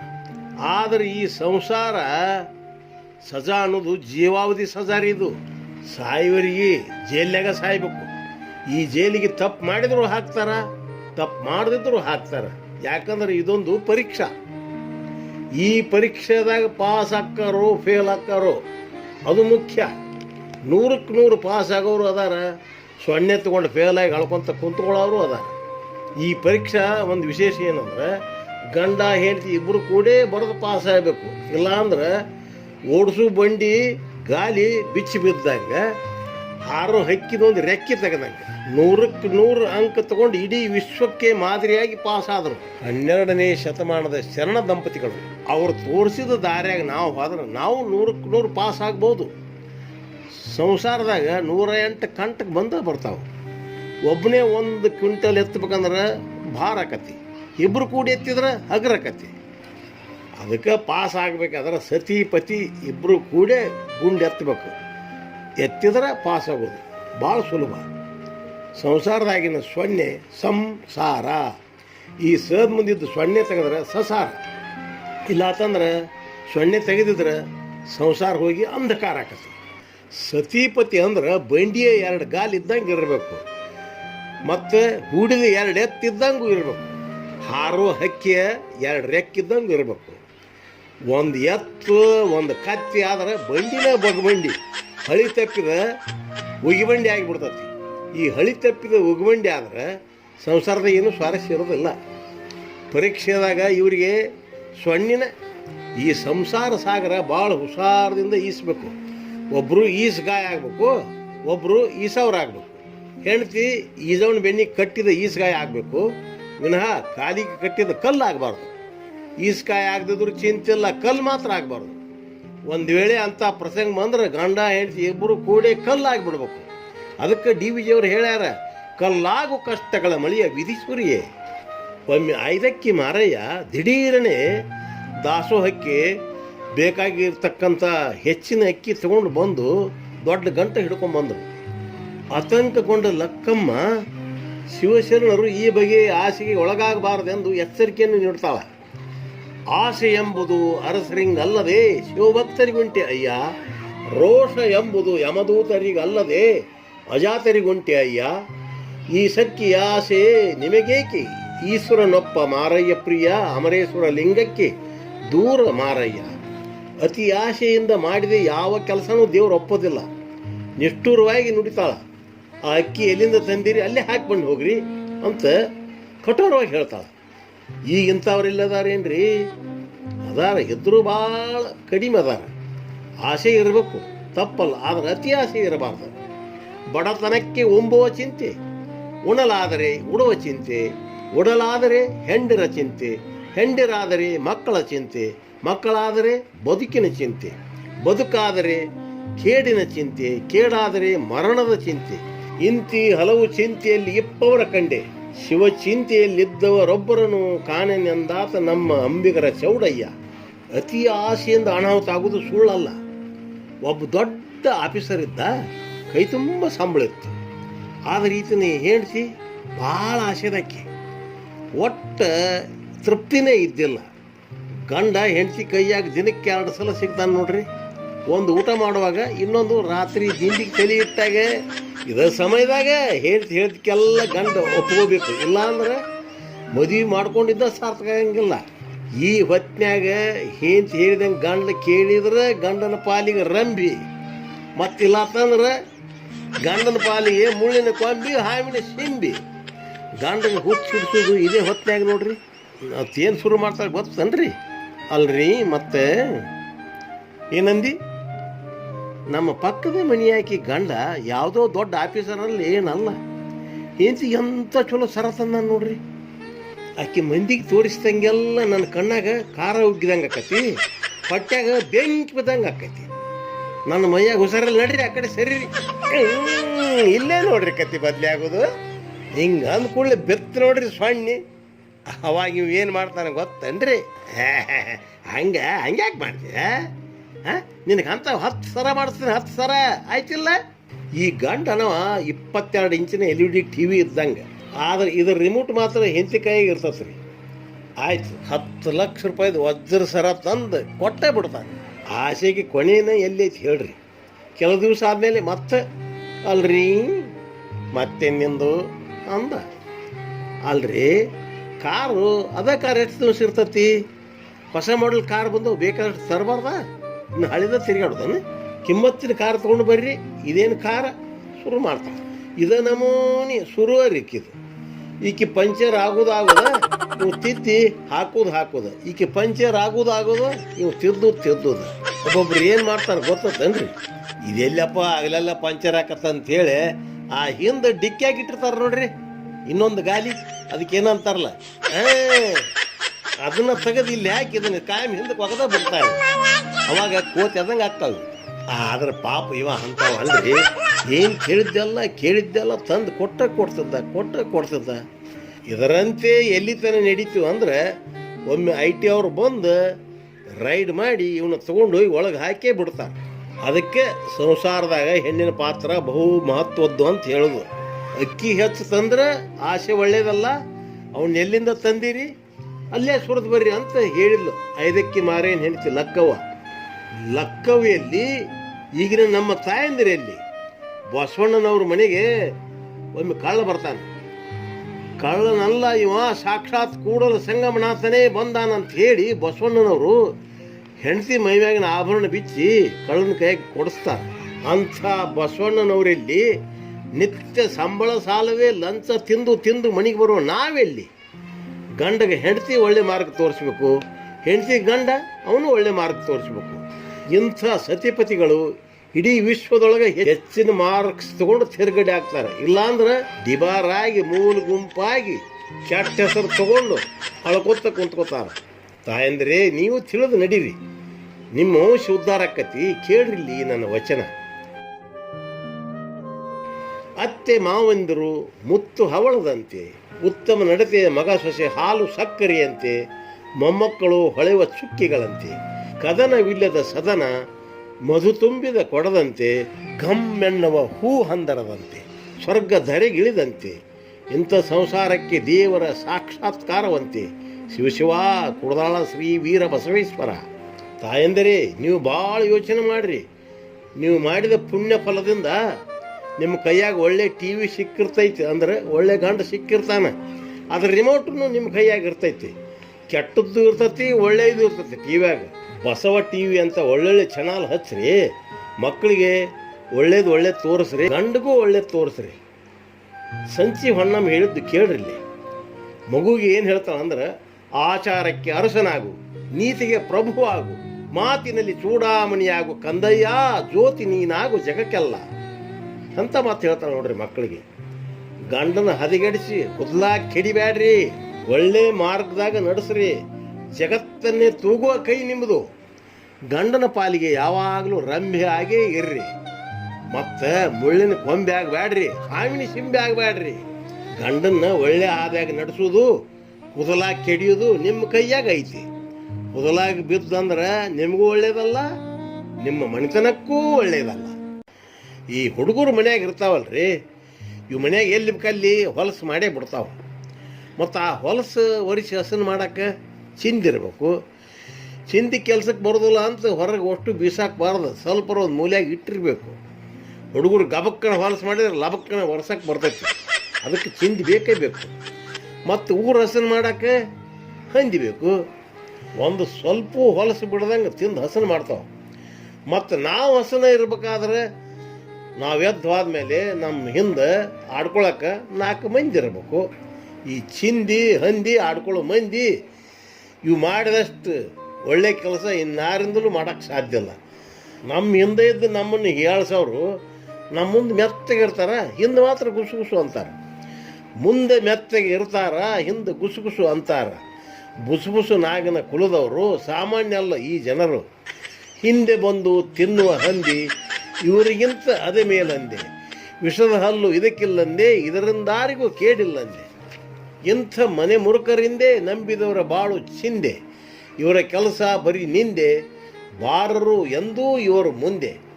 ಕಡ್ಡಿ ಗುಡ್ಡ ಮಾಡುವರು, ಕಿಡಿ ಸಿಕ್ಕರೆ ಊರ ಸುಡುವರು, ದುಡಿಯದೆ ಬದುಕಬೇಕೆನ್ನುವವರು ಶಕುನಿಯನ್ನೇ ಮೀರಿಸಿದವರು. ಈ ನಿಂದಕರ ಕೆಲಸ ಬರೀ ಸಂಧ್ಯಾಗ ಇರ್ತೈತೆ ರೀ, ಇವ್ರು ಮಂದ್ಯಾಗ ಬರೋದೇ ಇಲ್ಲ. ಇವ್ರು ಎಂದೂ ಮುಂದಕ್ಕೆ ಬರೋದೇ ಇಲ್ಲ. ಕಸ ಹೊಡಿಯೋ ಬಾರಿಗಿದ್ದಂಗೆ ಮನೆಯೆಲ್ಲ ಓಡಾಡಿ ಹಸನು ಮಾಡಿದ್ರು ಮತ್ತೆ ಮೂಲ್ಯಾಗ ಕುಂತ್ಕೋಬೇಕು ನೋಡ್ರಿ. ಅದು ಹೋಗಿ ಈ ಬಾರಿಗೆ ಏನೈತಿಲ್ಲ ಅರಮನೆಗಿದ್ರು ಅದ್ರ ಜಾಗ ಮಾತ್ರ ಮೂಲ್ಯಾಗ. ಸಿಂಹಾಸನ ಮೇಲೆ ಎಂದೂ ಅದು ಎರಕ್ಕೆ ಸಾಧ್ಯ ಇಲ್ಲ. ಮೂಗು ಎಲ್ಲರಿಗೂ ಇರ್ತೈತಿ, ಎಲ್ಲರ ಮೂಗಿನಾಗ ಹೊಲಸೂ ಇರ್ತೈತಿ. ಹೊಲಸಿಲ್ಲದ ಮೂಗು ಎಲ್ಲೈತಿ? ಈ ಮಂದಿ ಹಿಂದೆ ಆಡ್ಕೊಳ್ಳೋರು ಏನು ಇರ್ತಾರಲ್ಲ, ಇವ್ರು ಬರೀ ಮಂದಿ ಮೂಗಿನ ಸುದ್ದಿಯಾಗ ಇರ್ತಾರೆ. ಬರೀ ಮಂದಿ ಮೂಗು ಸ್ವಚ್ಛ ಮಾಡಕ್ಕೆ ಹೋಗ್ತಾರೆ. ಹಿಂಗಾಗಿ ತಮ್ಮ ಮೂಗು ಸ್ವಚ್ಛ ಮಾಡ್ಕೊಳ್ಳೋಕೆ ತಮಗೆ ಸಮಯನ ಸಿಗೋದಿಲ್ಲ. ನಮಗೆ ಕಾಣೋದು ನಮ್ಮ ಬೆನ್ನು, ಅನ್ಯರ ಗೊಡವೆ ಯಾಕಿನ್ನು? ನಿನ್ನ ಮೂಗನಿ ಸ್ವಚ್ಛ ಮಾಡಿಕೋ, ಮಂದಿ ಮೂಗಿನ ಸಿಂತೆ ಹಾಕು. ಸೋರತೈತಲ್ಲೋ ನಿನ್ನ ಮೂಗು, ನೀ ಮೊದಲಿಲ್ಲಿಂದ ಎದ್ದು ಹೋಗು. ನಿನ್ನ ನೋಡಿ ನಗತಾರಲ್ಲೋ ಜನ, ನಿನಗಾಗಿ ತುಂಬ್ಯಾವ ಇಲ್ಲಿ ನೊಣ. ಇವ್ರ ಮೂಗು ಬಾಯಿ ಸುತ್ತಲ ನೊಣ ಗೊಮ್ಮಂತ ಮುತ್ತಿರ್ತಾವ. ಅದ್ರ ಮೇಲೆ ಇವ್ರ ಲಕ್ಷ್ಯ ಇರೋದಲ್ಲ. ಮೂಗಂದ ಮೇಲೆ ಇರ್ತೈತೆ ಹೊಲಸು, ನಿನಗಿಲ್ಲೇನೋ ಬೇರೆ ಕೆಲಸ. ನಾಲಿಗೆಗಿಲ್ಲಪ್ಪ ಎಲಬು, ಹೇಳ್ಸಿನಗೋದು ಬಲು ಸುಲಭು. ನಮ್ಮ ಮನೆಗೆಲ್ಲ ಬೆಳಕು ಕೊಡೋ ಪಣತಿ ಇರ್ತದಲ್ರಿ, ಅದ್ರ ಕೆಳಗೆ ಕತ್ಲಿದ್ದ ಇರ್ತದೆ. ಪಣತಿ ಬೆಳಕು ಮನೆಯಲ್ಲ, ಕತ್ತಲು ಅದ್ರ ರೆಡಿ ಐತಲ್ಲ. ನಮಗೆ ಬೇಕು ಆ ಬೆಳಕು, ಕತ್ತಲು ಕೊಡಿ ನಮಗೆ ಯಾಕೆ? ಇದನ್ನು ತಿಳ್ಕೊಳಂಗಿಲ್ರಿ ಇವ್ರು. ಬೆಳಕು ಬೇಕಿಲ್ಲ ಇವ್ರು, ಬರೀ ಹುಳ್ಕಬೇಕು. ಮನೆ ತುಂಬ ಬೆಳಕಿದ್ರೂ ಕಾಣೋದಲ್ಲ, ಅದ್ರ ತೆಳಗಿನ ಕತ್ತಲ ಮೇಲೆ ಇವ್ರು ಕಣ್ಣಿರ್ತದ್ರಿ. ಅನ್ಯರ ಹುಡುಕುತ್ತಾ ಕಳಿತಾರ ಹೊತ್ತು ವ್ಯರ್ಥ, ಕುಂತಾರ ತಮ್ಮ ಕೆಲಸ ಮರ್ತ, ಇಂಥವ್ರ ಜೀವನಕ್ಕೆ ಇಲ್ಲ ಅರ್ಥ. ಮೈಸೂರು ಮಹಾರಾಜರ ದಸರಾ ಮೆರವಣಿಗೆ ಹೊಂಟಾಗ ಒಬ್ಬ ಹೆಣ್ಮಗಳು ಒಂದು ಕಡೆ ನಿಂತು ಬಾಯಿಗೆ ಬಂದಂಗೆ ಬೈತಿದ್ಲಂತ. ಅದನ್ನು ಕಂಡು ಕೆಲವ್ರು ಅಕ್ಕಿನ ಬಡಿಯಾಕೆ ಹೋದ್ರಂತ. ಇದು ಗೊತ್ತಾಗಿ ಮಹಾರಾಜರೇ ಹೇಳಿದ್ರಂತ, ಆಕಿಗೇನು ಮಾಡಬೇಡ್ರು, ನಾವೇ ದುಡ್ಡು ಕೊಟ್ಟು ಬೈಯಾಕಿಟ್ಟೆವು, ಯಾಕಂದ್ರೆ ಕೆಟ್ಟವ್ರ ಕಣ್ಣು ಅಕ್ಕಿ ಮೇಲೆ ಬೀಳಿ ಅಂತ. ನಿಮಗೆ ಎಲ್ಲರಿಗೆ ಗೊತ್ತಿರಬೇಕು. ಒಳ್ಳೆ ಚಂದ ಸುಂದರವಾದ ದೇವಸ್ಥಾನದಾಗ ಎಲ್ಲರ ಕಣ್ಣು ಬೀಳುವಲ್ಲಿ ಒಂದು ಅಸಹ್ಯ ಗೊಂಬೆ ಮಾಡಿರ್ತಾರೆ. ಎಲ್ಲಾದರೂ ಒಳ್ಳೆ ತೇರು ನೋಡ್ರಿ ನೀವು, ಒಂದು ಅಸಹ್ಯ ಗೊಂಬೆ ಇದ್ದೇ ಇರ್ತೈತಿ. ಇದಕ್ಕೆ ಮಿಥುನ ಶಿಲ್ಪ ಅಂತಾರೆ. ಇಂಥ ಮಿಥುನ ಶಿಲ್ಪ ನಮ್ಮ ಪಕ್ಕದಾಗಿದ್ರೆ ನಾವು ರತ್ನ ಶಿಲ್ಪ ಆಗಿ ಎದ್ದು ಕಾಣ್ತೀವಿ. ಅದಕ್ಕೆ ಇಂಥವ್ರನ್ನ ಜತನಾಗಿರಲಿ ಅಂತ ಅನ್ಕೋಬೇಕು ನಾವು. ಸ್ವಚ್ಛವಾದ ಪಚ್ಚ ಕರ್ಪೂರ ಬೆಂಕಿಯಾಗಿ ಹಾಕಿದರೂ ಕೂಡ ಕರ್ಗಾಗೋದೇ ಇಲ್ಲ, ಬೇಕಾದ್ರೆ ಕರಿಗೆ ಹೋಗ್ತೈತಿ. ಪಚ್ಚ ಕರ್ಪೂರ ಇದ್ದಂಗೆ ನಾವಿದ್ರೆ ಯಾರು ಏನು ಪ್ರಯತ್ನ ಮಾಡಿದ್ರು ನಮ್ಮನ್ನು ಕರ್ಗೆ ಮಾಡೋಕ್ಕೆ ಸಾಧ್ಯ ಇಲ್ಲ. ಕರಿಗೆ ಹೋದ್ರೂ ಚಿಂತಿಲ್ಲ, ಪಚ್ಚ ಕರ್ಪೂರ ಇದ್ದಂಗೆ ಇರಬೇಕು ನಾವು. ಬಿಳಿ ಅಕ್ಷರದ ಹಿಂದೆ ಕಪ್ಪು ಬೋರ್ಡ್ ಇದ್ರೇ ಅಕ್ಷರ ಎದ್ದು ಕಾಣೋದು. ನಮ್ಮ ಹಿಂದಿರೋ ನಿಂದಕರು ಕಪ್ಪು ಬೋರ್ಡ್ ಇದ್ದಂಗೆ ನಮ್ಮನ್ನು ಇನ್ನಷ್ಟು ಎದ್ದು ಕಾಣೋಂಗೆ ಮಾಡ್ತಾರೆ ಅವರು.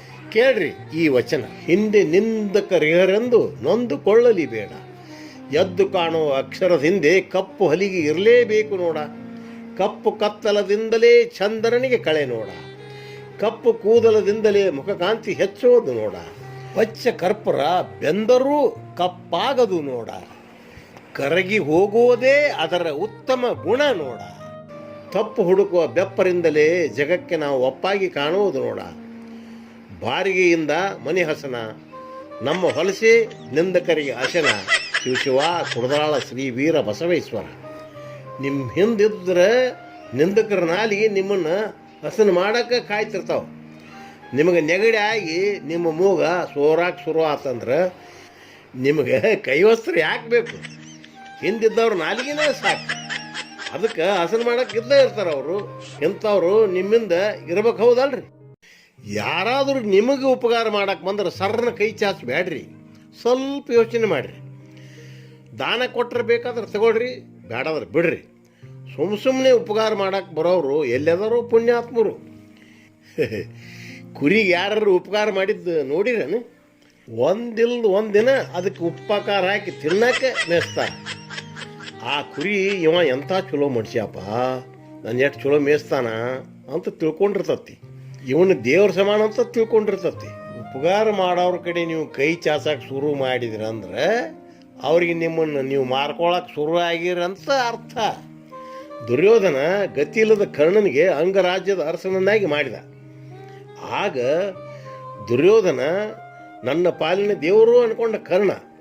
ಮುಂದೆ ಮಹಾಭಾರತ ಯುದ್ಧದಾಗ ಕರ್ಣಗೆ ಗೊತ್ತಾತ ತನ್ನ ತಾನು ಮಾರ್ಕೊಂಡಿದ್ದು. ಈ ಭೀಷ್ಮ ದ್ರೋಣ ಇವ್ರದ್ದು ಇಷ್ಟೇ. ದುರ್ಯೋಧನ ಏನು ತಪ್ಪು ಮಾಡಿದರೂ ಸುಮ್ಮನೆ ಇರಬೇಕಾತು. ಸಭೆಯೊಳಗೆ ದ್ರೌಪದಿ ಸೀರೆ ಸೆಳೆವಾಗ ಒಬ್ಬರು ಬಾಯಿ ಬಿಡ್ದಂಗಾತು. ದುರ್ಯೋಧನನ ಉಪ್ಪುಂಡದ್ದಕ್ಕಾಗಿ ಬಾಯಿ ಮುಚ್ಕೊಂಡು ತೆಪ್ಪಗಿರ್ಬೇಕಾತು ಎಲ್ಲರೂ. ಆ ಸಮಯದಾಗ ದುರ್ಯೋಧನ ದುಶ್ವಾಸನಿಗಿಂತ ಇವರ ಕೆಟ್ಟವ್ರಿಗೆ ಕಾಣ್ತಾರೆ. ಕೇಳ್ರಿ ಈ ವಚನ. ಮನೆ ಬೆಳಗೋ ಜ್ಯೋತಿಗೆ ಎಣ್ಣೆ ಎರೆದವ ಮೂರ್ಖ, ವನ ಸುಡುವ ಜ್ವಾಲಿಗೆ ಮಣ್ಣೆರಸದವ ಮೂರ್ಖ, ಕೆಟ್ಟವರ ಖಂಡಿಸದವ ಮೂರ್ಖ, ಉತ್ತಮರ ನಿಂದಿಸೋ ಮೂರ್ಖ, ಭ್ರಷ್ಟರಿಗೆ ಬಲೆ ಎನ್ನುವನೊಬ್ಬ ಕಡು ಮೂರ್ಖ, ಕೈ ಜೋಡಿಸೋಣೆ ಎಲ್ಲಿಲ್ಲದ ಶತಮೂರ್ಖ. ಶಿವ ಕುಡದಾಳ ಶ್ರೀ ವೀರ ಬಸವೇಶ್ವರ. ಮಹಾಭಾರತ ಯುದ್ಧದಾಗ ದುರ್ಯೋಧನ ಮುಲಾಜಕ್ಕೊಳಗಾಗಿ ಇವರೆಲ್ಲ ಕೈ ಜೋಡ್ಸಾಕ್ ಹೋಗಿ ಕಡು ಮೂರ್ಖರಾದರು. ನಾವು ಯಾರು ಮುಲಾಜಿನಾಗ ಇರ್ತೇವೋ ಅವರು ಬೇರೆದವ್ರಿಗೆ ಅನ್ಯಾಯ ಮಾಡಿದರು ಅದನ್ನು ನಾವು ಕಣ್ಸಕ್ಕೆ ನಮ್ಮ ಕೈಲಿ ಆಗೋದಿಲ್ಲ. ಇದು ಹೆಂಗಿರಲಿ, ನಮಗೆ ಅನ್ಯಾಯ ಆದರೂ ನಮಗೇನು ಮಾಡೋಕ್ಕಾಗೋದಿಲ್ಲ. ಒಟ್ಟು ಹೇಳ್ಬೇಕಂದ್ರೆ ಮುಲಾಜಿಗೆ ಬಿದ್ದು ಮನುಷ್ಯಾಗ 3 ಕಾಸಿನ ಬೆಲೆ ಇರೋದಿಲ್ಲ ನೋಡ್ರಿ. ನಿಮಗೆ ದುಡಿಯೋ ತಾಕತ್ತು ಇರದಿದ್ರೆ ಭಿಕ್ಷಾ ಬೇಡಾರು ತಿನ್ರಿ. ಒಬ್ರು ಹಿಂದೆ ತಿರುಗಿ ಅವ್ರ ಕೈ ಚೀಲ ಹೊತ್ತು ಹುಚ್ಚನೆ ಆದಂಗೆ ಆಗ್ಬೇಡ್ರಿ. ಈ ಉಪಕಾರ ಮಾಡೋರೊಳಗೆ 2 ನಮೂನೆ ಅದ ರೀ. ತಮ್ಮ ಒಳಿತಿಗಾಗಿ ಉಪಕಾರ ಮಾಡೋದು, ನಮ್ಮ ಒಳ್ಳೇದಕ್ಕಾಗಿ ಉಪಕಾರ ಮಾಡೋದು. ನೋಡ್ರಿ, ನಮ್ಮ ಒಳಿತಿಗಾಗಿ ಉಪಕಾರ ಮಾಡಿದವರು ನಮ್ಮ ಪಾಲಿನ ದೇವರ ಸೋಳಲ್ಲಿ ಅದು. ಕೇಳ್ರಿ ವಚನ. ಉಪಕರಿಸುವವರಲ್ಲಿ 2 ವಿಧ. ನಿನ್ನೊಳಿತಿಗಾಗಿ ಉಪಕರಿಸುವವರು, ತಮ್ಮೊಳಿತಿಗಾಗಿ ಉಪಕರಿಸುವವರು. ನಿನ್ನೊಳಿತಿಗಾಗಿ ಉಪಕರಿಸಿದವ ನಿನ್ನ ಪಾಲಿನ ದೇವರು, ಸ್ವಾರ್ಥಿಗಳು ನಿನ್ನ ಕೊರಳಿಗೆ ಸೂರಿ ತರುವರು. ಹುಳುವಿನ ಆಸೆಗೆ ಗಾಳಕ್ಕೆ ಬೀಳೋ ಮೀನಾಗದಿರು. ಶಿವ ಕುಡದರಾಳ ಶ್ರೀ ವೀರ ಬಸವೇಶ್ವರ. ಮೀನಕ್ಕೆ ಹುಳ ಅಷ್ಟೇ ಕಾಣ್ತೈತಿ, ಆ ಹುಳಕ್ಕೆ ಹಿಂದೆ ಚುಚ್ಚಿರೋ ಗಾಳ ಕಾಣೋದೇ ಇಲ್ಲ. ಅದು ಕಾಣೋದ್ರೊಳಗೆ ಇದ್ರ ಗತಿನ ಮುಗಿದು ಹೋಗಿಬಿಟ್ಟಿರ್ತೈತಿ. ನಿಮ್ಮನ್ನು ಹುಡುಕೊಂಡು ನೀವು ಇದ್ದಲ್ಲಿಗೆ ಬಂದು ನಿಮಗೆ ಭಾಳ ಉಪಕಾರ ಮಾಡಕತ್ತಾರಂದ್ರೆ ನಿಮ್ಮನ್ನು ಮೀನಂತ ತಿಳ್ಕೊಂಡು ನಿಮ್ಮ ಹತ್ರ ಬಂದಿರ್ತಾರಂತ ಅರ್ಥ. ಪುಗ್ಸೆಟ್ಟಿ ಊಟ ಸಿಕ್ತಿ ಅಂತ ಇಷ್ಟಗಲ ಬಾಯಿ ತೆರಿಬ್ಯಾಡ್ರಿ. ಡಿ ವಿ ಜಿಯವರು ಹೇಳಿದ್ದು ಕೇಳ್ರಿ ಇಲ್ಲಿ. ಎಚ್ಚರರು ಲೋಕದಲ್ಲಿ ಮತ್ಸರತೆ ತುಂಬಿಹುದು, ವಿಧಿಯ ಕೈ ಕತ್ತಿ ಬಲು ಹರಿತವಾಗಿಹುದು. ನಿನ್ನ ಬಾಯೊಳು ಮಿಠಾಯಿಯ ದಯೋ ಇಟ್ಟೊಡಂ ನುಂಗದಿರು, ನಂಜು ಅದರೊಳಿದ್ದೀತು ನೋಡು ಮಂಕುತಿಮ್ಮ. ಉಪಕಾರ ಮಾಡಿ ಮಾಡಿ ಮಾಡಿ ನಿಮ್ಮ ಕೈಕಾಲು ಕಟ್ಟಿ ಹಾಕಿಬಿಡ್ತಾರ. ಸಮಯ ಸಿಕ್ಕಾಗ ಧರ್ಮ ಸಂಕಟಕ್ಕೆ ಬಿದ್ದು ನೀವು ಪಿಕ್ಕಿ ಪಿಕ್ಕಿ ಪಿಕ್ಕಿ ಒದ್ದಾಡಕ್ಕೆ ಹೋಗ್ತೀರಿ. ಅಂಥ ದೇವ್ರಿಗೇನೆ ಕೆಲಸ ಆದಮೇಲೆ 101 ತೆಂಗಿನಕಾಯಿ ಹೊಡಿತೇವೆ ಅಂತೇಳಿ ಕೆಲಸ ಆದಮೇಲೆ 101 ತೆಂಗಿನಕಾಯಿ ಹೊಡಿತಾರೆ. ಇನ್ನು ಮನುಷ್ಯರಿಗೆ ಸುಮ್ಮನೆ ಬಿಡ್ತಾರ ಇವರು? ಬಡವರಿಂದ ನಮಗೇನಾದರೂ ಉಪಕಾರ ಆದ್ರೆ ಸಾಮಾನ್ಯವಾಗಿ ಅವರು ಯಾವುದೂ ಆಸೆ ಪಡದೆ ಉಪಕಾರ ಮಾಡಿರ್ತಾರೆ. ಇದು ಸುಳ್ಳಲ್ಲ, ಕೇಳ್ರಿ ವಚನ. ಬಡವ ಕೊಟ್ಟದ್ದರಲ್ಲಿ ಪ್ರೀತಿ ಪ್ರೇಮ ಇರ್ತೈತಿ, ಶ್ರೀಮಂತ ಕೊಟ್ಟದ್ದರಲ್ಲಿ ಗರ್ವದ ನಾತ ಹೊಡಿತೈತಿ. ಬಡವ ಪ್ರೀತಿಲೆ ನುಂಗಿಸಿದ, ಶ್ರೀಮಂತ ಕೊಟ್ಟು ಹಂಗಿಸಿದ. ಸಣ್ಣವರು ಕೊಟ್ಟದ್ದು ದೇವರಿಗಿಷ್ಟ, ದೊಡ್ಡವರು ಕೊಟ್ಟದ್ದು ಪೂಜಾರಿಗಿಷ್ಟ. ಕೈ ಚಾಚಿ ಕೇಳೋ ಪೂಜಾರಿಗಿಂತ ಕಲ್ಲಾಗಿ ಕುಳಿತ ದೇವರೇ ಶ್ರೇಷ್ಠ. ಶಿವಶಿವ ಕುಡದಾಳ ಶ್ರೀ ವೀರ ಬಸವೇಶ್ವರ. ಒಟ್ಟು ಒಬ್ರಿಗೆ ಕೈ ಚಾಚಿ ಬದುಕುವುದೇ ಹೀನತನ, ದುಡಿದು ಬದುಕುವುದೇ ಜಾಣತನ. ನೀವು ಕೇಳದಿದ್ದರೂ ಉಪಕಾರ ಮಾಡಕ್ಕೆ ಬರ್ತಾರಲ್ಲ, ಅವರಿಂದ ದೂರ ಇರ್ರಿ. ಅನಿವಾರ್ಯ ಕಾರಣದಿಂದ ಅವರು ನಿಮ್ಗೆ ಉಪಕಾರ ಮಾಡಿ ನಿಮ್ಮಿಂದ ಏನೂ ಬಯಸೋದಿಲ್ಲ ಅಂದ್ರೆ ನಿಜವಾಗ್ಲೂ ಅವರು ನಿಮ್ಮ ಪಾಲಿನ ದೇವರೇ. ಇವ್ರಿಗಂತ ಇನ್ಯಾ ದೇವರೈತ್ರಿ? ಕೇಳ್ರಲ್ಲ ವಚನ. ನಿಯತ್ತಿನ ನಾಯಾಗು ನಿನಗೆ ಉಪಕರಿಸಿದವರಿಗೆ, ಹರಕೆಯ ಕುರಿಯಾಗಬೇಡ ಎಚ್ಚರ. ಕುರಿಯಂತೆ ಕಾಣ ಹತ್ತಿದರೆ ನಿನ್ನ, ನರಿಯಂತೆ ಜಾರು ಚೂರಿ ತರುವ ಮುನ್ನ. ಮೂಗು ಒರೆಸುವ ವಸ್ತ್ರವಾಗು, ಆದರೆ ಪೃಷ್ಠ ಒರೆಸುವ ಬಟ್ಟೆಯಾಗಬೇಡ ಎಚ್ಚರ. ಶಿವಶಿವ ಕುಡದರಾಳ ಶ್ರೀ ವೀರ ಬಸವೇಶ್ವರ. ನಿನ್ನ ಕುರಿ ಮೇಷದಂಗೆ ಮೇಷಾರ ಅನ್ನೋದು ನಿನಗೆ ಗೊತ್ತಾದ ಕೂಡಲೇ ಚೂರಿ ತರುಕಿನ ಮೊದಲ ನರಿ ಜಾರ್ದಂಗೆ ಜಾರ್ಕೊಂಡ್ಬಿಡು, ದೂರ ಹೋಗು. ನಿಮ್ಗೆ ಉಪಕಾರ ಮಾಡಿದವರಿಗೆ ಮೂಗು ಒರೆಸೋ ವಸ್ತ್ರ ಆಗು, ಆದ್ರೆ ಮಲಮೂತ್ರ ಒರೆಸೋ ಬಟ್ಟೆ ಆಗಬೇಡ್ರಿಪ್ಪ. ಯಾಕಂದ್ರೆ ಕೆಳಗಿನ ಹೊಲಸ ಒರೆಸಿ ಮಮ್ಮಿ ಒಗದು ಬಿಟ್ರಂದ್ರೆ ನಿಮ್ಮನ್ನು ಯಾರು ಮುಟ್ಟದಂಗೆ ಹಾಕಿರಿ, ನಿಮ್ಮ ಕತಿ ಮುಗದಂಗೆ. ಅದಕ್ಕೆ ಯಾರು ಮುಲಾಜಿನಾಗಿ ಬೀಳಕ್ಕೆ ಹೋಗಬೇಡ್ರಿ. ಮನುಷ್ಯರು ಕೊಟ್ಟದ್ದು ಮರ್ಯಾದೆ ಕೇಳ್ತೈತೆ, ದೇವ್ರು ಕೊಟ್ಟದ್ದು ದಾರಿ ಬುತ್ತಿ ಆಕತಿ. ಹೊಸ್ದಾಗಿ ಯಾರೋ ಏನೇ ತರಲಿ, ಕೆಲವು ದಿವಸ ಅದ್ರ ಮೇಲೆ ಭಾಳ ಪ್ರೀತಿ ರೀ. ಒಬ್ಬ ಹೊಸ್ದಾಗಿ 2 ಎತ್ತು ತಂದಂತ, ತಂದು ಕೂಡಲೇ ಅವನ್ನ ನೋಡಿದ್ದು ಕೈ ಆಡ್ಸಿದ್ದು ಅವಕ್ಕೆ ವಾಲ್ಯ ಅಂದ್ರೆ 10 ಕಾಳು ಇಟ್ಟಿದ್ದು ಇದೆಲ್ಲ ನಡೀತಿ. ಮತ್ತು ಮಂದಿಗೆ ತೋರಿಸೋದು ಅದನ್ನ ನೋಡಿ ಹೆಂಗದಾವ ಎತ್ಕೊಳ. ಅವರಿಂದ ಈತ ಶಬಾಷ್ ಅನ್ಸ್ಕೋಬೇಕು ಅವ್ರ ಕೈಲಿ. ಅದಕ್ಕೆ ತೋರಿಸಿದ್ದ ಎಷ್ಟು ಬಿದ್ದೋಪ್ಪ ತಂದಿದ್ದು 50,000 ತಂದಿರ್ತಾನೆ, 85,000 ಅಂತಾನೆ. ಇವೆಲ್ಲ ಅವ್ರಿಗೆ ಗೊತ್ತಾಗ ನೋಡವ್ರಿಗೆ. ಹೌದು ಬಿಡಪ್ಪ, ಲಕ್ಷ ಕೊಟ್ಟರು ಸಿಗಂಗಿಲ್ಲ ಇವು, ನಡೀಪ ಟೀ ಕುಡಿಸಂತೆ ಶುರು ಮಾಡ್ತಾನೆ. ಟೀ ಒಂದಾದ್ರೆ ಟಿಫಿನ್ ಸಹಿತ ಮಾಡಿಸ್ತಾನೆ ಈ ಮಗ. ಆತ ಹಂಗೆ 1-2 ತಿಂಗಳಾತ. ಅವಕ್ಕೆ ಹತ್ತಿ ಕಾಳಿಲ್ಲ, ಒಳ ಹೋಲಿಲ್ಲ, ಅವತ್ರಿ ಸಗಣಿ ಅವತ್ತು ತಿನ್ಬೇಕು. ಅತ್ತಾಗ ಹೊಳ್ಳಿ ನೋಡಂಗಿಲ್ಲ, ಈ ಲೆಕ್ಕ ಮಾಡಿಬಿಡ್ತಾನೆ. ಹೊಸ್ದಾಗಿ ಒಬ್ಬ ಸೈಕಲ್ ಮೋಟ್ರ್ ತಂದಂತೆ, ಅದನ್ನೇನು ಸ್ವಲ್ಪ ಏನು ಹತ್ತಂಗಿಲ್ಲ, ಧೂಳು ಹತ್ತಂಗಿಲ್ಲ, ಊದಿದ್ದೆ. ಮತ್ತು ಜೇಬ್ನಾಗ ಖರ್ಚಿಪ್ ತೊಗೊಂಡು ಅದನ್ನ ಒರೆಸಿದ್ದ. ತನ್ನ ಮೂಗು ಸರಿಯಾಗಿ ಒರೆಸ್ಕೊಳಂಗಿಲ್ಲ. ಆ ಗಾಡಿ ಅಂದ್ರೆ ಅಷ್ಟು ಪ್ರೀತಿ ತೋರಿಸೋದು. ಸೆಗಣಿ ಎತ್ತಿರ ಅದು ತೊಳಿದ ದಿವಸ 4 ಸಲ ತೊಳಿತಿದ್ದ. ತನ್ನ ಮೈ ತೊಳ್ಕೊಳಂಗಿಲ್ಲ. ಮತ್ತು ಹಿಂಗೆ ಇದೆಷ್ಟಿದೆ, ಎಷ್ಟು ದಿವಸ ನಡೀತಿ, 1 ತಿಂಗಳು 2 ತಿಂಗಳು. ಆಮೇಲೆ ಗಾಡಿ ಎಲ್ಲಿ ಐತು ಏನೈತು ಅದ್ರ ಮೇಲೆ ಜಾಸ್ತಿ ಇಲ್ಲ. ಹೊಸ್ದಾಗಿ ಯಾವಲ್ಲ ಹಿಂಗೆ ನೋಡ್ರಿ. ಯಾವುದಾದ್ರು ಒಬ್ಬ ಒಂದು ಹೊಸ ಸೈಕಲ್ ತಂದ, ಅವ ಏನು ಮಾಡವ ಹುಳು ಜೀವ ಅದರ ಮೇಲೆ. ಮಂದ್ಯಾಗ ಮ್ಯಾಗ ಅದ್ರ ಸೈಕಲ್ ಮ್ಯಾಗ ಹತ್ಕೊಂಡು ಹೋಗವ. ಮಂದಿ ಯಾವಾಗ ದೂರ ಮಂದಿ ಬಿಟ್ಟು ಹೋದ್ಕೊಳ್ಳಿ ಆ ಸೈಕಲ್ ಹೊತ್ಕೊಂಡು ಹೋಗವ. ಅಷ್ಟು ಪ್ರೀತಿ ಸೈಕಲ್ ಮೇಲೆ. ಇವೊಂದು ನಮ್ಮನೆ ಪ್ರೀತಿ ಇದು. ಒಟ್ಟು ಹೆಂಗ್ರಿ ಇವ್ರ ಕತೆ ಅಂದ್ರೆ, ಏನೋ ಹೊಸ್ದಾಗಿ ತಂದಿದ್ದನ್ನು ಮಂದಿ ಹೊಗಳಬೇಕು ಇವ್ರು. ಅದಕ್ಕಾಗಿ ಅಷ್ಟು ಪ್ರೀತಿ ತೋರಿಸ್ತಾರೆ ಅದ್ರ ಮೇಲೆ. ಆಮೇಲೆ ಇನ್ನೂ ಕೆಲವರು ಬೇರಿಕೆ ಇರ್ತಾರೆ ಅವರು. ಅಬ್ಬಬ್ಬಬ್ಬಬ್ಬ ಸೋಯ್ ಹೊಡಿದಿ ಗಾಡಿ, ಯಾರಿಗೆ ಸಿಕ್ಕಿಲ್ಬಿಡ್ರಿ ಇನ್ನಂಥ ಗಾಡಿ ಅಂದ. ಅಲ್ಲಪ್ಪ ಮತ್ತೆ ನೋಡಿ ಮತ್ತು ಶುರು ಪಾರ್ಟಿ. ಸರಾಯಿ, ಹೆಂಡ, ಕೋಳಿ, ಕುರಿ ಶುರು. ಲಾಟಿಗೆ ಲೆಕ್ಕ ಹಾಕಿರ ಗಾಡಿಕಿನ ಇದು ಖರ್ಚು ಜಾಸ್ತಿ ಇರ್ತೀರಿ ಮಕ್ಕಳಿಗೆ. ಆದ್ರೂ ಲೆಕ್ಕ ಇಲ್ಲ. ಶಬಾಷ್ ಅನ್ಸ್ಕೋಬೇಕಲ್ಲ ಮಂದಿ ಕೈದೆ.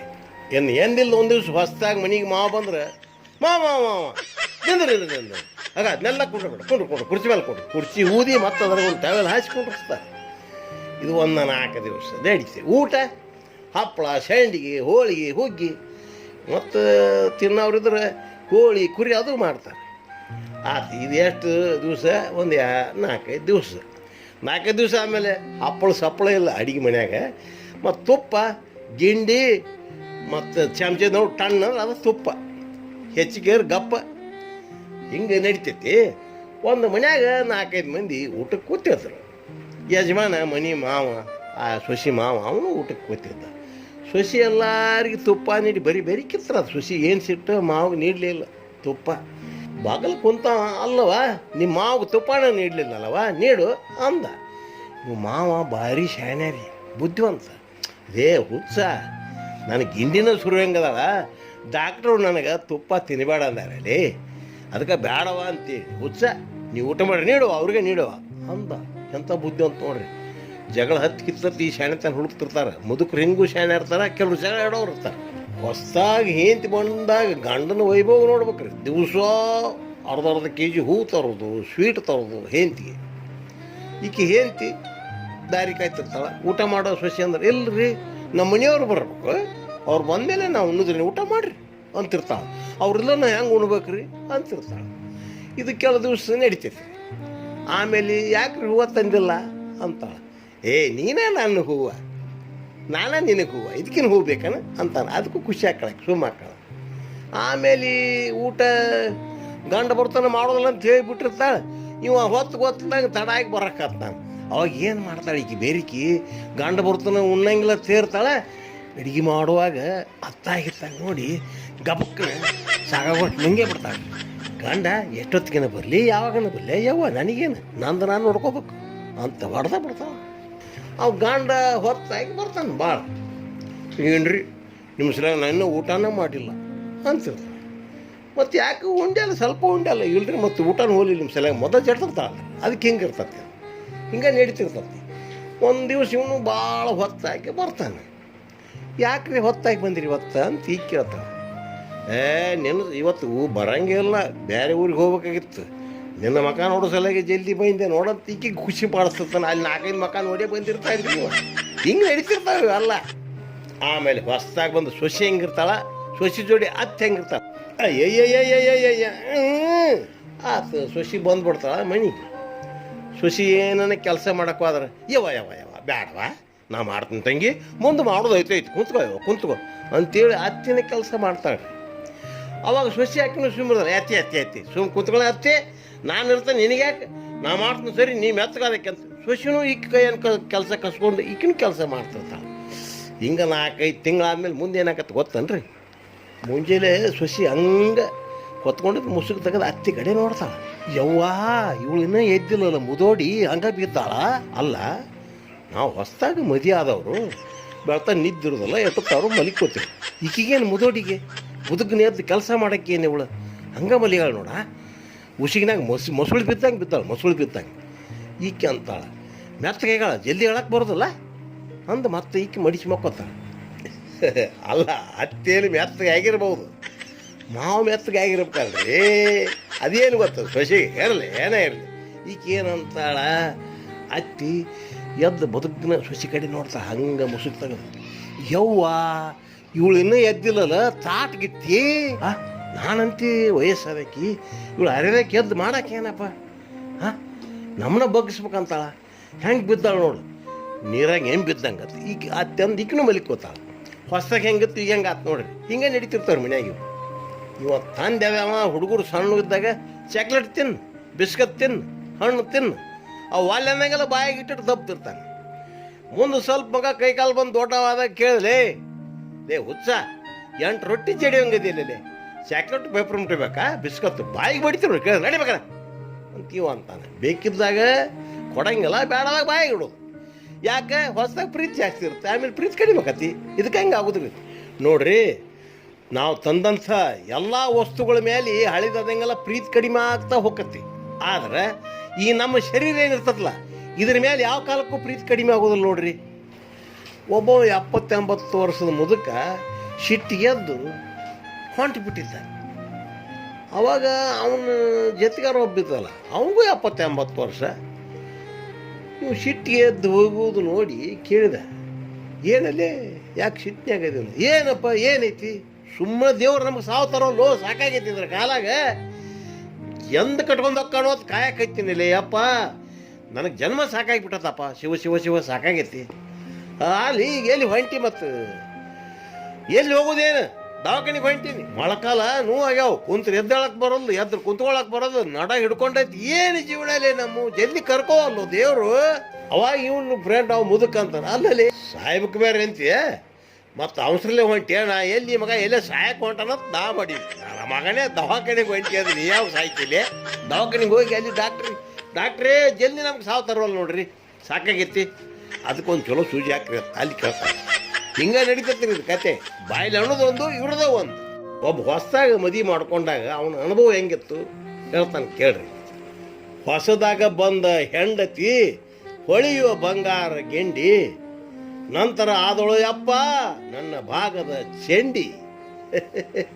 ಹೊಸದಾಗ ಹಂಗಿರ್ತ ಹಳೆದಾದ್ಮೇಲೆ ಹಿಂಗೆ ಆಗೋದ್ರಿ ಇದು. ಆಮೇಲೆ ಹೊಸದಾಗ ಅತ್ತಿ ಹಂಗಿದ್ಲು ಅನ್ನೋದು ಹೇಳ್ತಾನೆ ಕೇಳ್ರಿ ಇಲ್ಲಿ. ಹೊಸ ಹೆಂಡತಿಯ ಕರೆಯಲು ಹೋದಾಗ ಪ್ರೀತಿಲೆ ಕಟ್ಟಾಳ ನಮ್ಮತ್ತಿ ಘಮ ಘಮ ಎನ್ನುವ ಬುತ್ತಿ, ನಂತರ ನನ್ನ ಕರ್ಮಕ್ಕೆ ಆಗ್ಯಾಳು ಜಾಡಿಸಿ ಒದೆಯುವ ಕತ್ತಿ, ಬಡಿತಾಳೋ ಯಪ್ಪ ನೆತ್ತಿ ನೆತ್ತಿ, ಮಾವ ಈಗಿನ ತಗೊಂಡೋಗಿ ಆದ್ರೆ ಆಳ ಬಾಯಿಗೆ ಹಾಕಲ್ಲಲ್ಲೋ ಯಪ್ಪ ಎತ್ತಿ. ಇನ್ನು ಮಾವ ಹೊಸದಾಗಿ ಮದುವೆ ಆದಾಗ ಹೆಂಗಿದ್ದ ಆಮೇಲೆ ಹೆಂಗಾದ ಇದನ್ನು ಕೇಳ್ರಿ. ಮದುವೆಯಾದ ಮೊದಲ 2 ವರ್ಷ ನನ್ನ ಮಾವ ನನ್ನ ಮ್ಯಾಲೆ ಎಷ್ಟು ಜೀವ, ದಿನ ತಂದು ತಿನ್ನಿಸ್ತಿದ್ದ ಮೆತ್ತ ಮೆತ್ತನ ಖೋವ, ನಂತರ ಆದನು ನನಗೆ ಅದನಾದ ಕೊಡಲಿಯ ಕಾವ, 108 ರಗಳೆ ಮಾಡಿ ಮನಸ್ಸಿಗೆ ಮಾಡ್ಯಾನ ನೋವ, ಇವಾಗ ಬಡಾನ ಎಂದು ಬರ್ತತೋ ಯಪ್ಪ ಸಾವ. ಇನ್ನು ಮಕ್ಕಳು ಸಣ್ಣದಾಗ ಹೆಂಗೆ ಕೇಳ್ರಿ, ಇದು ಭಾಳ ಮಜಾ ಐತಿ, ಭಾಳ ಗಂಭೀರ ಐತಿ ಸಮಸ್ಯೆ. ಈ ಮಕ್ಕಳು ಸಣ್ಣದಾಗ ಹೆಂಗಿರ್ತಾವ, ಮುಂದೆ ದೊಡ್ಡವರಾದಾಗ ಹೆಂಗೆ ಅಕ್ಕಾರ. ಹುಟ್ಟಿದ ಮಕ್ಕಳು ಚಿಕ್ಕವರಿರಲು ಆಗವರು ಮುತ್ತಿನ ಸರ, ಬೆಳೆದವರು ದೊಡ್ಡವರಾಗಲು ಆಗ್ಯಾರು ಮುಳ್ಳಿನ ಹಾರ, ಕಣ್ಣಾಗ ತರಿಸ್ಯಾರು ನೀರ. ಇದೆಲ್ಲ ಆದಮೇಲೆ ದೇವರು ಆಧ್ಯಾತ್ಮ ಒಳ್ಳೆತನ ಇವು ಶುರು ಆಕ್ಕವ್ರಿ. ಯಾಕಂದ್ರೆ ಈ ಸೋಗ ಮುಗ್ಯಾಕೆ ಬಂದಾಗ ಎಲ್ಲ ಶುರು ಆಗೋದಿವು. ಅವಾಗ ಏನು ಹೇಳ್ತಾನಂದ್ರೆ, ಸಂಸಾರ ಅನ್ನೋ ಸಾಗರದೊಳಗೆ ಈಜಿ ನಾ ಸೋತೆ, ಕುಡದಾಳ ಶ್ರೀ ವೀರ ಬಸವಣ್ಣ ಬೆಳಗಿಸು ಜ್ಞಾನದ ಜ್ಯೋತಿ. ಇವಾಗ ಬೇಕು ನೋಡ್ರಿ ಜ್ಞಾನ, ಎಲ್ಲ ಆಧ್ಯಾತ್ಮಿಕ ಇವಾಗ ಶುರು ಆಕ್ಕಾವು. ಎಲ್ಲ ಸರಿಗಿದ್ರೆ ದೇವ್ರನ್ನ ಯಾರು ನೆನೆಸ್ಬೇಕು, ಜ್ಞಾನ ಯಾರಿಗೆ ಬೇಕು, ಬುದ್ಧಿನೇ ಯಾವಾಗ ಬರ್ಬೇಕು ಇವ್ರಿಗೆ. ಬಲ್ಲವರು ಒಂದು ಹಂತಕ್ಕೆ ಬಂದ ಮೇಲೆ ಈ ಶರೀರದ ಮೇಲಿನ ವ್ಯಾಮೋಹ ಕಡಿಮೆ ಮಾಡ್ಕೊಂಡ್ಬಿಡ್ತಾರೆ ಮತ್ತು ವಿಚಾರ ದಿಕ್ಕನ್ನು ಬದಲಿ ಮಾಡ್ಕೊಂಡ್ಬಿಡ್ತಾರೆ. ಪಾಂಡವರು ಗೆದ್ದ ನಂತರ ಧರ್ಮರಾಯನಿಗೆ ರಾಜ್ಯ ಪಟ್ಟಾಭಿಷೇಕ ಮಾಡಿ ಶ್ರೀಕೃಷ್ಣ ದ್ವಾರಕೆಗೆ ಹೋಗಕ್ಕೆ ತಯಾರಾದ. ಅವಾಗ ಎಲ್ಲರಿಗೂ ಹೇಳ್ದ, ನಾನು ದ್ವಾರಕೆಗೆ ಹೋಗ್ತೀನಪ್ಪ, ಮತ್ತು ನಿಮ್ಗೆ ಏನೇನು ಬೇಕು ವರ ಕೇಳ್ರಿ ಅಂದ. ಭೀಮ ಒಂದು ವರ ಕೇಳ್ದ, ಮತ್ತು ಅರ್ಜುನ ಒಂದು ಕೇಳ್ದ, ನಕುಲ್ ಸಹದೇವ್ ಕೇಳಿದರು, ಧರ್ಮರಾಯನು ಕೇಳಿದ, ಮತ್ತು ಕುಂತಿ ನಿನಗೇನವ ವರ ಕುಂತಿ ಕೇಳಿದ್ಲಂತ. ನೋಡಪ್ಪ ಕೃಷ್ಣ, ನನಗೆ ಯಾವಾಗಲೂ ಕಷ್ಟನೇ ಕೊಡಪ್ಪ, ಸುಖ ಬೇಡ ಅಂದ್ಲು. ಕೃಷ್ಣಗೆ ಆಶ್ಚರ್ಯ ಆಯ್ತು, ಅಲ್ಲ ಎಲ್ಲರೂ ಏನೇನು ಕೇಳ್ತಾರೆ, ಸುಖ ನೀನು ಯಾಕೆ ಹಿಂಗೆ ಕೇಳಿದಿ ಅಂದ. ಅವಾಗ ಕುಂತಿ ಅಂತ ಮಾರ್ಮಿಕವಾದ ಮಾತು ಹೇಳ್ತಾರೆ ನೋಡ್ರಿ. ನೋಡು ಕೃಷ್ಣ, ನಾನು ಸುಖವಾಗಿದ್ದರೆ ನಿನ್ನ ಮರ್ತು ಬಿಡ್ತಾನಪ್ಪ, ಅದಕ್ಕೆ ನನಗೆ ಯಾವಾಗಲೂ ಕಷ್ಟನೇ ಕೊಡು. ಆ ಕಷ್ಟದ್ರೆ ನಿನ್ನ ನೆನಪಾಕತ್ತೆ ನನಗೆ, ನಿನ್ನ ಧ್ಯಾನ ಮಾಡ್ಕೋತ ಅಲ್ಲಿ ಸಂತೋಷ ಪಡ್ತಾನೆ, ಅದಕ್ಕೆ ನಾನು ಕಷ್ಟನ ಕೊಡು ಅಂತ ಕೇಳಿದ್ಲು. ಅದಕ್ಕೆ ದೇವ್ರು ಏನು ಮಾಡ್ತಾನೆ, ಎಂಥ ಪ್ರೀತಿ ಇದು ಇದ್ದರೂ ಕೂಡ ಮನುಷ್ಯಗೆ ಒಂದು ಅದನ್ನ ಮರೆಸಿ ಕಷ್ಟ ಕೊಟ್ಟೇ ಕೊಡ್ತಾನೆ. ಅವಾಗ ಜ್ಞಾನಿ ಆದವ ಒಲವು ವೈರಾಗ್ಯದ ಕಡೆ ಬೆಳೆಸ್ಕೊತಾನೆ, ಅಜ್ಞಾನಿ ಆದವ ಅದನ್ನ ರಿಪೇರ್ ಮಾಡ್ಕೊಳಕ್ಕೆ ಹೋಗ್ತಾನೆ. ಅದಕ್ಕೆ ದೇವರು ಎಂಥ ಒಳ್ಳೆಯದನ್ನು ನಾವು ಎಷ್ಟು ಕಾಪಾಡಿದ್ರು ಅದನ್ನು ಕೆಲಸಕ್ಕೆ ಬಾರ್ದಂಗೆ ಮಾಡಿ ಅದ್ರ ಮೇಲೆ ನೀವು ವ್ಯಾಮೋಹ ಕಡಿಮೆ ಆಗೋಂಗೆ ಮಾಡೇ ಮಾಡ್ತಾನೆ. ಇದು ಒಳ್ಳೆಯ ಬೆಳವಣಿಗೆ. ಅದಕ್ಕೆ ಅದನ್ನು ಮರೆತು ಹೊಸದೇನೋ ನಾವು ಕಾಣಕ್ಕೆ ಪ್ರಯತ್ನ ಮಾಡಬೇಕು. ಹಳೇದಂದ್ರೆ ಹಳಿಸಿದ್ದು ತಿಂದು ಹಾಳಾಗಿ ಹೋಗೋದು ಬೇಕನ್ರಿ. ಸಮಾಜಮುಖಿಯಾಗಿ ಕೆಲಸ ಮಾಡಿರಿ. ಕೇಳ್ರಿ ವಚನ.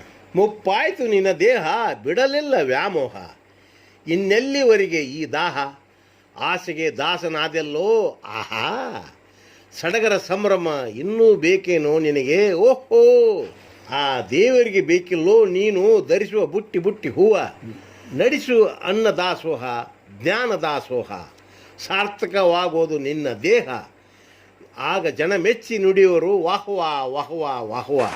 ಶಿವ ಕುಡದಾಳ ಶ್ರೀ ವೀರ ಬಸವೇಶ.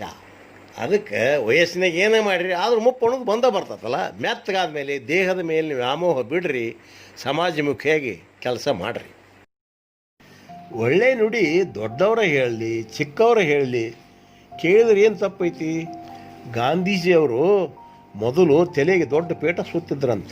ಒಂದು ಸಭೆಯೊಳಗೆ ಭಾಷಣ ಮಾಡುವಾಗ ಒಬ್ಬ ಚಿಕ್ಕ ಹುಡುಗ ಎದ್ದು ನಿಂತು ಕೇಳಿದಂತ, ನಮ್ಮ ದೇಶದ ಬಡಬಗ್ಗರಿಗೆ ಮೈತುಂಬ ಬಟ್ಟಿಲ್ಲ ಅಂತೀರಿ, ಮತ್ತು ನೀವೇ ನಿಮ್ಮ ತಲೆಗೆ ದೊಡ್ಡ ಪೀಠ ಸುತ್ತೀರಿ, ಮತ್ತು ಇದು ತಪ್ಪಲ್ಲ ಅಂತ ಅಂದಂತ. ಅದನ್ನು ಕೇಳಿ ಗಾಂಧೀಜಿಯವರು ಅವತ್ತಿಂದ ತಲೆಗೆ ಪೀಠ ಸುತ್ತುವುದು ಬಿಟ್ಟರು, ಅಂಗಿ ಹಾಕೊಳ್ಳೋದು ಬಿಟ್ಟರು. ಈ ಪ್ರಸಂಗ ಏನು ಹೇಳ್ತಂದ್ರೆ, ದೊಡ್ಡವರು ದೊಡ್ಡ ಗುಣ ಎತ್ತಿ ತೋರಿಸ್ತೈತಿ. ಯಾರೇ ಆಗಲಿ ಅವ್ರು ಹೇಳಿದ್ರಲ್ಲಿ ಸತ್ಯಾಂಶವಿದ್ದರೆ ಕೇಳೋದೇನು ತಪ್ಪಲ್ಲಲ್ಲ. ಆ ಸಮಯದಲ್ಲಿ ಹೇಳಿದವರು ವಯಸ್ಸಿನಾಗ ಸಣ್ಣವರು ಇರಲಿ ದೊಡ್ಡವರು ಇರಲಿ, ಇಷ್ಟ ಯಾಕೆ ಒಳ್ಳೆ ನುಡಿ ನಮ್ಮ ವೈರಿನ ಹೇಳಿದ್ರು ಅದನ್ನು ಪರಿಶೀಲಿಸಿ ಒಪ್ಕೊಳ್ಬೇಕು. ತಪ್ಪೇನೈತಿ? ಒಬ್ಬ ಮನುಷ್ಯ ಏನಂತಿದ್ದ, ಹೆಂಡತಿ ಮಾತು ಕೇಳೋರೆಲ್ಲ ಹೇಡಿಗಳಂತಿದ್ದ. ಅದರಂತೆ ಯಾವ ವಿಷಯಕ್ಕೂ ಹೆಂಡತಿ ಏನೇ ಹೇಳಿದ್ರು ಅದನ್ನೇನು ಹೇಳ್ತೇವೆ ಅಂತಿದ್ದ. ಒಟ್ಟು ಎದ್ರೆ ಹೆಂಡತಿ ಏನು ಹೇಳಕ್ಕೆ ಹೋದ್ರೆ ಬಾಯಿ ಬಂದಾಗ ಬೈತಿದ್ದ, ಮತ್ತು ಕೈ ಎತ್ತಿ ಕಪಾಳಿಗೆ ಹೊಡೆದು ಬಿಡ್ತಿದ್ದ.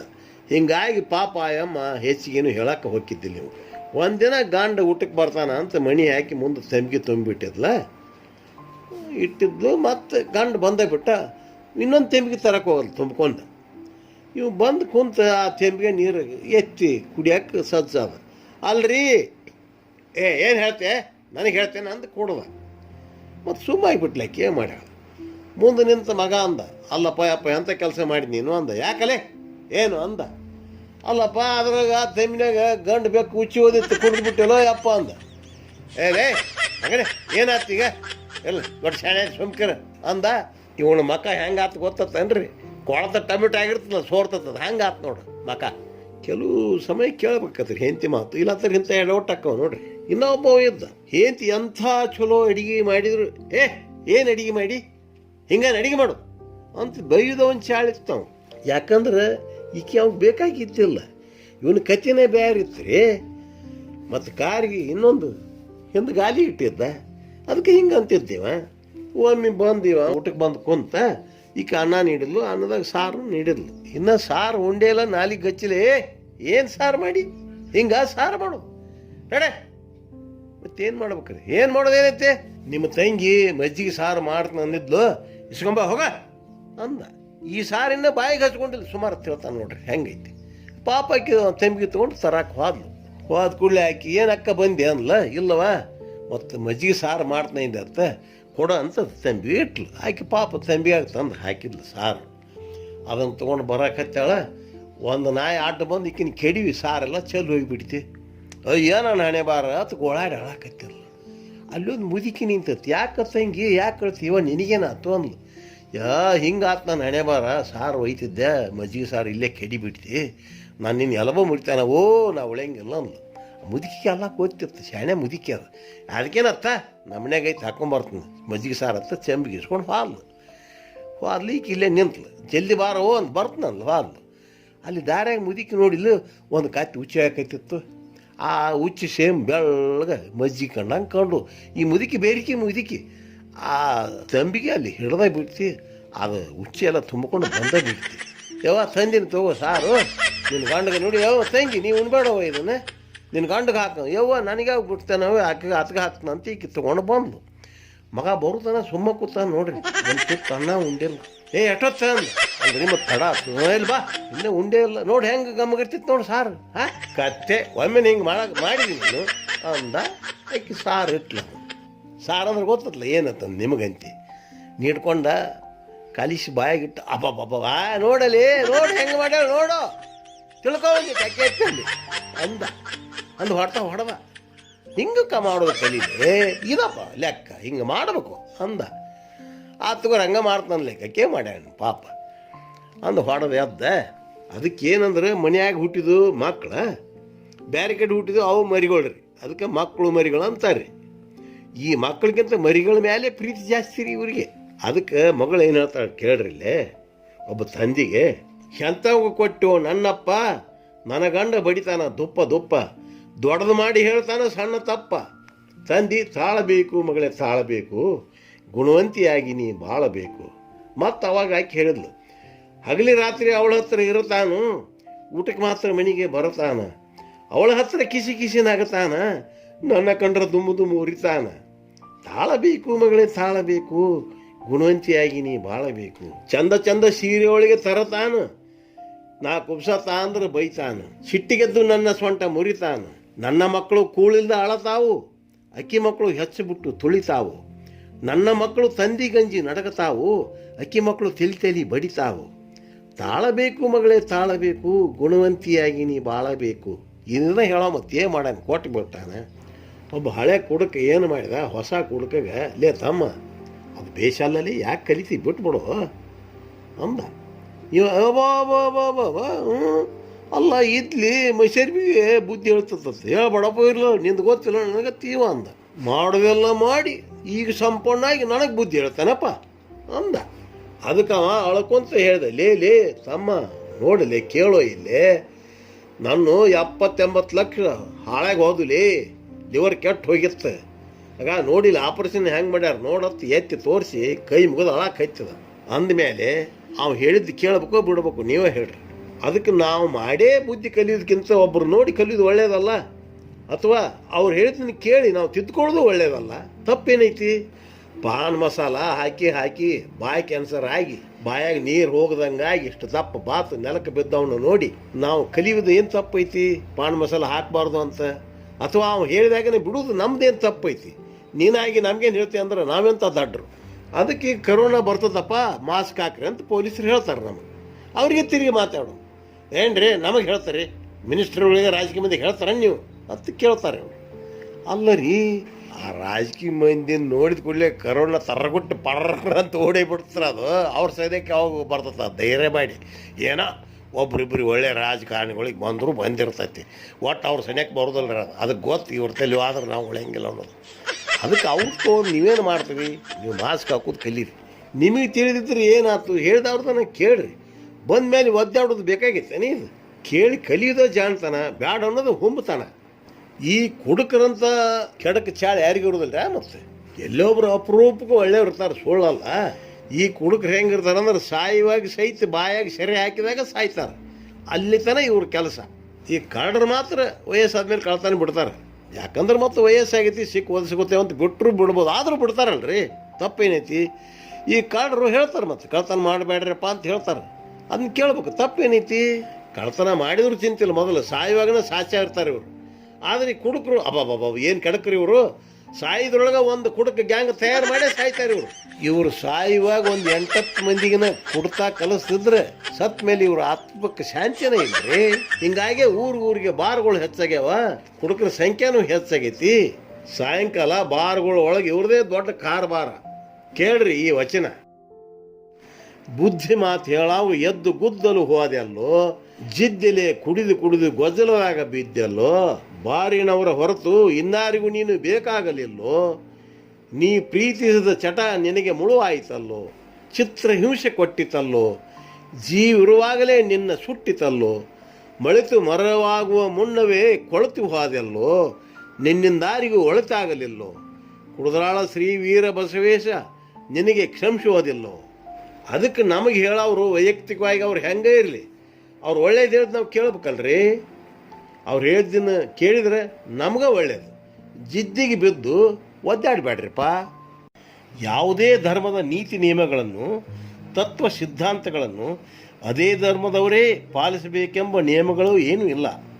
ದೊಡ್ಡವರು ಹೇಳಿದ ನುಡಿಗಳೆಲ್ಲ ಜಾತಿ ಧರ್ಮಗಳ ಅಡ್ಡಗೋಡೆಗಳನ್ನು ಉರುಳಿಸಿ ಗಡಿ ಮೀರಿ ಮಾನವರನ್ನು ದಡ ಸೇರಿಸುವ ಉತ್ತಮ ಸಾಧನೆಗಳೇ ವಿನಃ ಮಂದಿರ್ ಮಜೀದ್ ಚರ್ಚುಗಳಿಗೆ ಸ್ಥಿಮಿತಗೊಳಿಸುವುದೆಂದರೆ ಪಂಚಮಹಾಭೂತಗಳನ್ನೆಲ್ಲ ಒಂದೆಡೆ ಸೇರಿಸಿ ಬಂಧಿಸಿಡುವ ಹುಚ್ಚು ಸಾಹಸವಿದ್ದಂತೆ.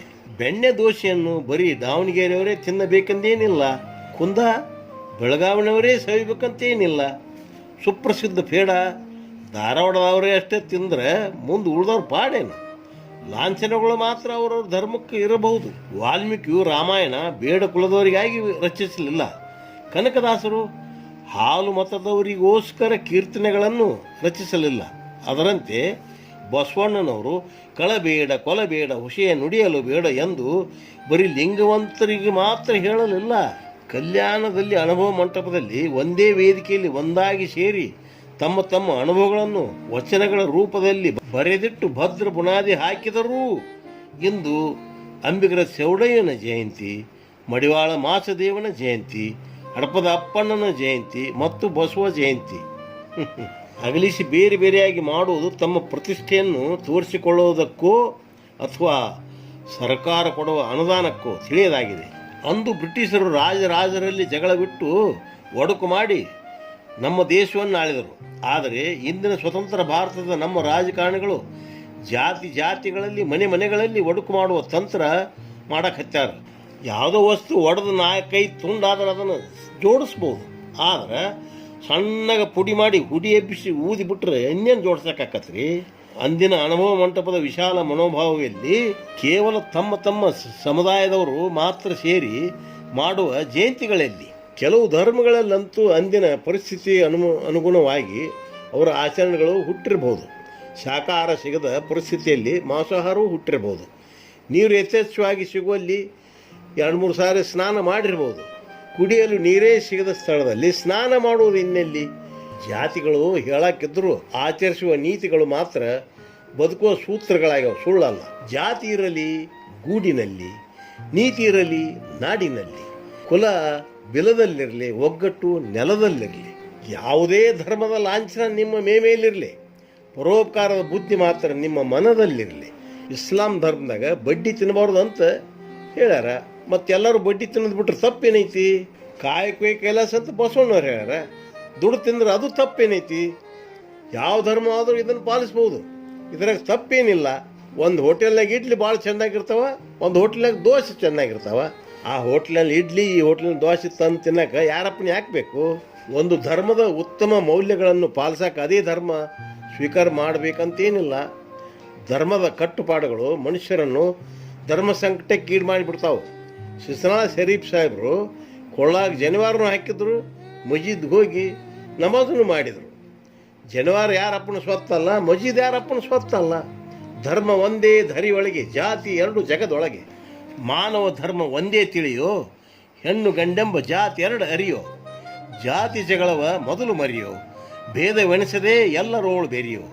ಮೇಲು ಕೀಳೆಂಬ ಬಂಧನ ಹರಿಯೋ, ಪ್ರೀತಿ ಪ್ರೇಮಗಳೇ ನಿಜವಾದ ಸಿರಿಯೋ. ತಿಳಿಯದೆ ನಡೆದವ ಹುಚ್ಚು ಕುರಿಯೋ, ಹೃದಯದಿ ಕರುಣೆ ಬಾಗಿಲು ತೆರೆಯೋ. ಸುಖದಿ ಬಾಳಲು ಒಳ್ಳೆ ದಾರಿಯೋ, ನೆಮ್ಮದಿ ಜೀವನ ಎಲ್ಲರ ಗುರಿಯೋ. ಜಾತಿ ಜಗಳವೆಂದಾರದ ಉರಿಯೋ, ಕೋಮು ಜಗಳದ ಜಂಜಡ ಹರಿಯೋ. ಹೆಚ್ಚಲಿ ಜಗದಲ್ಲಿ ಸೌಹಾರ್ದ ಸಿರಿಯೋ. ಧರ್ಮಗಳನ್ನು ಜನರನ್ನು ಸನ್ಮಾರ್ಗದತ್ತ ಕೊಂಡೊಯ್ಯುವ ಬಸ್ಸುಗಳಿದ್ದಂಗೆ. ಒಬ್ಬೊಬ್ಬರು ಬಸ್ಸಿನ ಬಣ್ಣ ಒಂದೊಂದು ರೀತಿ ಇರಬಹುದು. ಬಣ್ಣ ಬೇರೆ ಬೇರೆ ಇದ್ರೇನು, ಬಸ್ಸಿನಾಗಿರೋ ಎಂಜಿನ್ ಮಾತ್ರ ಒಂದೇ. ಈ ಬಸ್ಸಿನ ಡ್ರೈವರ್ಗಳು ಅದಾರ ನೋಡ್ರಿ, ಇವರಲ್ಲಿ ದಾರಿ ತಪ್ಪಿಸೋದು. ಜಾಗೃತಿಯಿಂದ ಸೀದಾ ಊರು ಮುಗಿಸೋದು ಬಿಟ್ಟು ನಾ ಮುಂದೆ ನೀ ಮುಂದೆ ಅಂತೇಳಿ ಆಕ್ಸಿಡೆಂಟ್ ಮಾಡಕ್ಕೆ ಶುರು ಮಾಡ್ಯಾರ. ಇಂಥ ಬಸ್ ಹತ್ತೋದಕ್ಕಿಂತ ನಡ್ಕೊಂಡು ಹೋಗೋದು ಭಾಳ ವಾಸಿ. ಇದೇ ಕಾರಣಕ್ಕೆ ಪಾದಯಾತ್ರೆಗಳು ಪ್ರಾರಂಭ ಆಗಿರಬಹುದು. ಕುಲಶಾಸ್ತ್ರಗಳೆಲ್ಲ ಮಾರಕ ಅಸ್ತ್ರಗಳಾಗಿ ಬಿಟ್ಟಾವ. ಮನುಷ್ಯರನ್ನು ಹಿಪ್ಪಿ ಮಾಡಕ್ಕೆ ಹತ್ಯಾವ. ಅದಕ್ಕೆ ಆ ಬಸ್ಸು ಈ ಬಸ್ಸು ಅಂತ ಗುದ್ದಾಡಬೇಡ್ರಿ. ಒಂದು ಬಸ್ ಸರಿ ಕಾಣಿದ್ರೆ ಇನ್ನೊಂದು ಬಸ್ ಹತ್ತೇ ಬಿಡ್ರಿ. ಆದ್ರೆ ಕುಡುಕ್ ಡ್ರೈವರ್ ಬಿಡು ಬಸ್ ಮಾತ್ರ ಹತ್ತಬೇಡ್ರಿ. ಬಸ್ ಯಾವುದಾದ್ರೇನು, ನಾವು ಊರು ಮುಟ್ಟೋದು ಮುಖ್ಯ. ಕೇಳ್ರಿ ಈ ವಚನ. ವಸುಧಿ ಒಳಗಿಂದು ಬಸವ ಧರ್ಮವೇ ಶ್ರೇಷ್ಠ. ಕುಲಜಾತಿಗಳಿಲ್ಲಿ ನಿಕೃಷ್ಟ, ಮಾನವೀಯತೆಯೇ ಉತ್ಕೃಷ್ಟ. ಹಸಿದು ಬಂದವರಿಗೆ ಹುಸಿಯಿಲ್ಲ ಮೃಷ್ಟಾನ್ನ, ದಾರಿಯ ಮರಕ ತುಂಬ್ಯಾವ ಹೂಹಣ್ಣ. 12 ತಿಂಗಳು ಫಲ ಕೊಡುವ ಗಿಡವನ್ನು ಶತಮಾನ 12ರಲ್ಲಿ ಹಚ್ಚಿದನು ನಮ್ಮಣ್ಣ. ಕುಲಭೇದ ಮರೆತು ಬೆಳೆಸೋಣ ನಾವಿದನ್ನು. ವೀರ ಬಸವೇಶ ನುಡಿಸಿದ ಈ ಕವನ. ನಿಮ್ಗೆ ಗೊತ್ತಿರಲಿ, ಬಸವಣ್ಣ ಹೊಂಟು ಬಸ್ ಬಿಟ್ಟು ಇಳಿದು ನಮ್ಮೆಲ್ಲರಿಗೂ ಒಂದು ಹೊಸ ಬಸ್ ಡಿಪೋಣ್ ಮಾಡಿಕೊಟ್ಟಾನ. ಮತ್ತು ಬೇಕಾದಷ್ಟು ಸವಲತ್ತು ಇಟ್ಟಾನ. ಬೇಕಾದವರೆಲ್ಲ ಸುಖವಾಗಿ ಸುರಳಿತವಾಗಿ ಪ್ರಯಾಣ ಮಾಡಬಹುದು. ನಯ ವಿನಯ ದಯಾ ನಮ್ಮಲ್ಲಿ ಇದ್ರೆ ಸಾಕು. ಹೊಟ್ಟೆ ಹಸ್ತೈತಿ ಅಂತ ಬೇರೆಯವ್ರ ಬುಟ್ಟ್ಯಾಗಿನ ರೊಟ್ಟಿಗೆ ಕೈ ಹಾಕಿ ಕೆಡಬೇಡ್ರಿ. ನಿಮ್ಮ ರಟ್ಟಿನ ನೀವು ನಂಬಿ ಬದುಕೋದು ಕಲೀರಿ. ಜಗತ್ನ್ಯಾಗ ಯಾರಿಗೂ ಯಾರಿಲ್ಲ. ನಮ್ಮವರು ತಮ್ಮವರು ಅನ್ನೋದು ಬರೀ ಭ್ರಮೆ ಇದೆ ಅಲ್ಲ. ನಾವು ನಂಬಿದವರೇ ನಮ್ಮನ್ನು ಕೈ ಬಿಟ್ರು ಅಂತ ಹತಾಶೆ ಆಗಬೇಡ್ರಿ, ಗಾಬರಿನೂ ಆಗಬೇಡ್ರಿ. ನಮ್ಮವ್ರು ಅನ್ನೋರು ಕೈ ಬಿಟ್ಟಾಗ ನಮ್ಮ ತಾಕತ್ತು ಗೊತ್ತಾಗೋದು. ಅವಾಗ ನಮಗೆ ತಿಳಿತೈತಿ ನಮ್ಮವ್ರಿಗೆ ಯಾರು ಇಲ್ಲ, ನಮಗೆ ಯಾರು ಇಲ್ಲ ಅನ್ನೋದು. ದೇವರೇ ನಮಗೆ ಗತಿ ಅನ್ನೋದು ಅವಾಗ ನಮಗೆ ಸತ್ಯ ಗೊತ್ತಾಗುತ್ತೆ. ಜಗತ್ನ್ಯಾಗ ನಂಬಿದಂಗೆ ಇರಬೇಕು, ನಂಬಿರಬಾರ್ದು. ಮಕ್ಕಳನ್ನ ತಂದೆ ತಾಯಿ ನಂಬಾರ್ದು, ತಂದೆ ತಾಯಿನ ಮಕ್ಕಳು ನಂಬಾರ್ದು. ಹೆಂಡತಿ ಗಂಡನ ನಂಬಾರ್ದು, ಗಂಡ ಹೆಂಡತಿನ ನಂಬಾರ್ದು. ಅಣ್ಣ ತಮ್ಮಂದಿರು ಅವರು ಅಷ್ಟೇ, ನಂಬಿದಂಗಿರ್ಬೇಕು, ನಂಬಿರಬಾರ್ದು. ತಿಳ್ಕೊರಿ, ಹರಗೋಲು ನಂಬಿ ಹೊಳಿ ದಾಟಕ್ಕೆ ಹೋಗವ್ರು ಈಜು ಕಲ್ತಿದ್ರೆ ಒಳ್ಳೇದು. ಯಾಕಂದ್ರೆ ಹರಗೋಲು ಯಾವ ಡುಮ್ಮಕ್ಕಂತ ಹೇಳಕ್ಕಾಗೋದಿಲ್ಲ. ಈಜು ಕಲ್ತಿದ್ರೆ ದಡಕ್ಕೆ ಬರ್ತೀರಿ. ನೀವೆಲ್ಲ ನಿಮ್ಮ ಹತ್ರ ದುಡ್ಡಿದ್ರೆ ಜಾತ್ರೆಗೆ ಹೋಗ್ರಿ. ಒಬ್ರು ನಂಬಿ ಅವ್ರು ಕರಿತಾರಂತ ಜಾತ್ರೆಗೆ ಹೋಗ್ಬೇಡ್ರಿ. ಜಗತ್ತಿನಾಗ ಎಲ್ಲರೂ ಹಿಂಗೆ ನಂಬಿದಂಗ ನಡೀತಿರ್ಬೇಕು. ನಾವು ನಂಬಿದವ್ರು ನಮ್ಮ ಕೈ ಕೊಟ್ರೆ ಬದುಕುದು ನಾವು ಮನುಷ್ಯನಾಗಿರ್ಬೇಕು. ಜಗತ್ತಿನಾಗ ನಡೆಯುವುದೆಲ್ಲ ನಾಟಕ, ಬರೀ ನಾಟಕ. ಬಣ್ಣ ಒರೆಸ್ಕೊಂಡ ಮೇಲೆ ಗೊತ್ತಾಗೋದು ಯಾರ್ಯಾರು ಹೆಂಗದಾರ ಅನ್ನೋದು. ಯಾಕಂದ್ರೆ ಬರುವಾಗ ಒಬ್ಬರ ಬಂದೆವು, ಹೋಗುವಾಗ ಒಬ್ಬರೇ ಹೋಗ್ತೇವೆ. ಈ ಮಾತು 100% ಸತ್ಯ. ನಮಗೆ ಬ್ಯಾನಿ ಬಂದ್ರೆ ನಾವು ಔಷಧ ಕುಡಿಬೇಕು, ಬೇರೆಯವ್ರಿಗೆ ಕುಡಿದ್ರೆ ನಮಗೆ ಬೇಸಾಕತ್ತನ್ರಿ. ಅದಕ್ಕೆ ಜಗತ್ತಿನಾಗ ಯಾರನ್ನೂ ನಂಬೇಡ್ರಿ, ಮತ್ತು ನಂಬದಂಗೂ ಇರಬೇಡ್ರಿ. ನಿಮ್ಮ ಧೈರ್ಯ ನಿಮಗಿರಲಿ, ನಿಮ್ಮ ಆತ್ಮವಿಶ್ವಾಸ, ನಿಮ್ಮ ಬಲ, ಅದೇ ನಿಮಗೆ ದೇವರು. ದೇವರು ಅನ್ನೋದು ಪ್ರಾಣವಾಯು ಇದ್ದಂಗೆ, ಮತ್ತು ಶ್ವಾಸ ತಗೊಳ್ಳೋ ಪ್ರಾಣರ ಬೇಕಲ್ಲ. ನಮಗೆ ಊಟಕ್ಕೆ ನೀಡಿದವ್ರೆ ತುತ್ತು ಮಾಡಿ ಉಣಿಸ್ಬೇಕಂದ್ರೆ ಇದ್ಯಾವ ಲೆಕ್ಕ? ಒಂದು ದಿವಸ ಚಂದ, ನಿರಂತರ ನಡೆಯೋ ಕೆಲಸ ಅಲ್ಲಿವು. ಯಾರಿಗೆ ಯಾರಿಲ್ಲೋ ಈ ಮಾತೆಂದಿಗೂ ಸುಳ್ಳಲ್ಲೋ. ಅಣ್ಣ ತಮ್ಮ ಬಂಧು ಬಳಗ ಅನ್ನೋದು ಬರೀ ಭ್ರಮೆಯಲ್ಲೋ. ಗಂಡನಾರು ಹೆಂಡತಿಯಾರು ಸಂಬಂಧವೇ ಇಲ್ಲೋ. ಸತಿಪತಿ ಜತಿ ಎಂದು ಹೇಳುವರಲ್ಲ, ಈ ಮಾತೆಂದಿಗೂ ನಿಜವಲ್ಲ. ನಡುರಾತ್ರಿಯಲ್ಲಿ ಒಂಟಿ ಹೆಣ್ಣನು ಅಡವಿಗೆ ತಳ್ಳಿದನಲ್ಲ, ಸೀತಾಮಾತೆಗೆ ಶ್ರೀರಾಮಚಂದ್ರ ಗಂಡ ಹೌದಾ ಅಲ್ಲೋ? ಇಂಥವರಿಂದ ಹೀಗಾದ ಮೇಲೆ ಉಳಿದವರಿನ್ನೆಲ್ಲೋ? ಗಂಡಗೆ ದ್ರೋಹ ಬಗೆದಳಲ್ಲೋ, ಮತ್ತೆ ಕಲ್ಲಾಗಿ ಹೋದಳಲ್ಲೋ? ಗೌತಮ ಋಷಿಗೆ ಅಹಲ್ಯಾದೇವಿ ಹೆಂಡತಿ ಹೌದಲ್ಲೋ? ಪತಿವ್ರತೆಯಾದ ಇವಳಿಗೆ ಇಂದ್ರನ ಮೋಸಂಗ ತಿಳಿದಿಲ್ಲೋ? ಗೌತಮ ಋಷಿಯಿಂದ ಇಂದ್ರಗೆ ಸುಡಗಾಡ ಶಾಪ ತಟ್ಟಿತಲ್ಲೋ? ಪ್ರಹ್ಲಾದನನ್ನು ಪರಿಪರಿ ಕಾಡಿ ಕೊಲ್ಲಲು ಮುಂದಾದನಲ್ಲೋ? ಹಿರಣ್ಯ ಕಶ್ಯಪು ಪ್ರಹ್ಲಾದನನ ತಂದೆ ಹೌದು ಅಲ್ಲೋ? ಹಸುಗೂಸನ್ನೇ ನದಿಯಲ್ಲಿ ಎಸೆದು ಸುಮ್ಮನೆ ಕುಂತಾಳಲ್ಲೋ? ಕುಂತಿದೇವಿ ಕರ್ಣನಿಗೆ ತಾಯಿ ಹೌದಾ ಅಲ್ಲೋ? ಹ್ಯಾಂಗೋ ಬದುಕಿದ ಮಗನನ್ನು ಮತ್ತೆ ಸುಮ್ಮನೆ ಬಿಡಲಿಲ್ಲೋ? ಅರ್ಜುನನಿಂದಲೇ ಕರ್ಣನ ಜೀವ ತೆಗಿಸಿ ಬಿಟ್ಟಳಲ್ಲೋ? ತಾಯಿ ದೇವರು ಅನ್ನೋ ಮಾತಿಗೆ ಮಸಿ ಬೆಳೆದಳಲ್ಲೋ? ತಾನೇ ಮಾಡಿದ ತಪ್ಪಿಗೆ ಮಗನನ್ನು ಬಲಿ ಕೊಟ್ಟಳಲ್ಲೋ? ಅಣ್ಣ ತಮ್ಮರಂಥ ವೈರಿ ಜಗದಳು ಬೇರಿಲ್ಲೋ? ರಾಜ್ಯದಾಸಿಗೆ ರಕ್ತದ ಕಾಲುವೆ ಹರಿಸಿ ಬಿಟ್ಟರಲ್ಲೋ? ಕೌರವ ಪಾಂಡವರು ಅಣ್ಣ ತಮ್ಮರು ಅನ್ನೋದು ಹೌದಾ ಅಲ್ಲೋ? ಕೃಷ್ಣನ ಮಾತು ಕೇಳದೆ ಅವರು ಹಾಳಾಗಿ ಹೋದರಲ್ಲೋ? ತ್ರೈತ ದ್ವಾಪರದಲ್ಲಿ ನಡೆದವು ಎಲ್ಲ, ಕಲಿಯುಗದೊಳಗನ ಕಥೆನೇ ನೋಡ್ತೀರಿ ನೀವೆಲ್ಲ.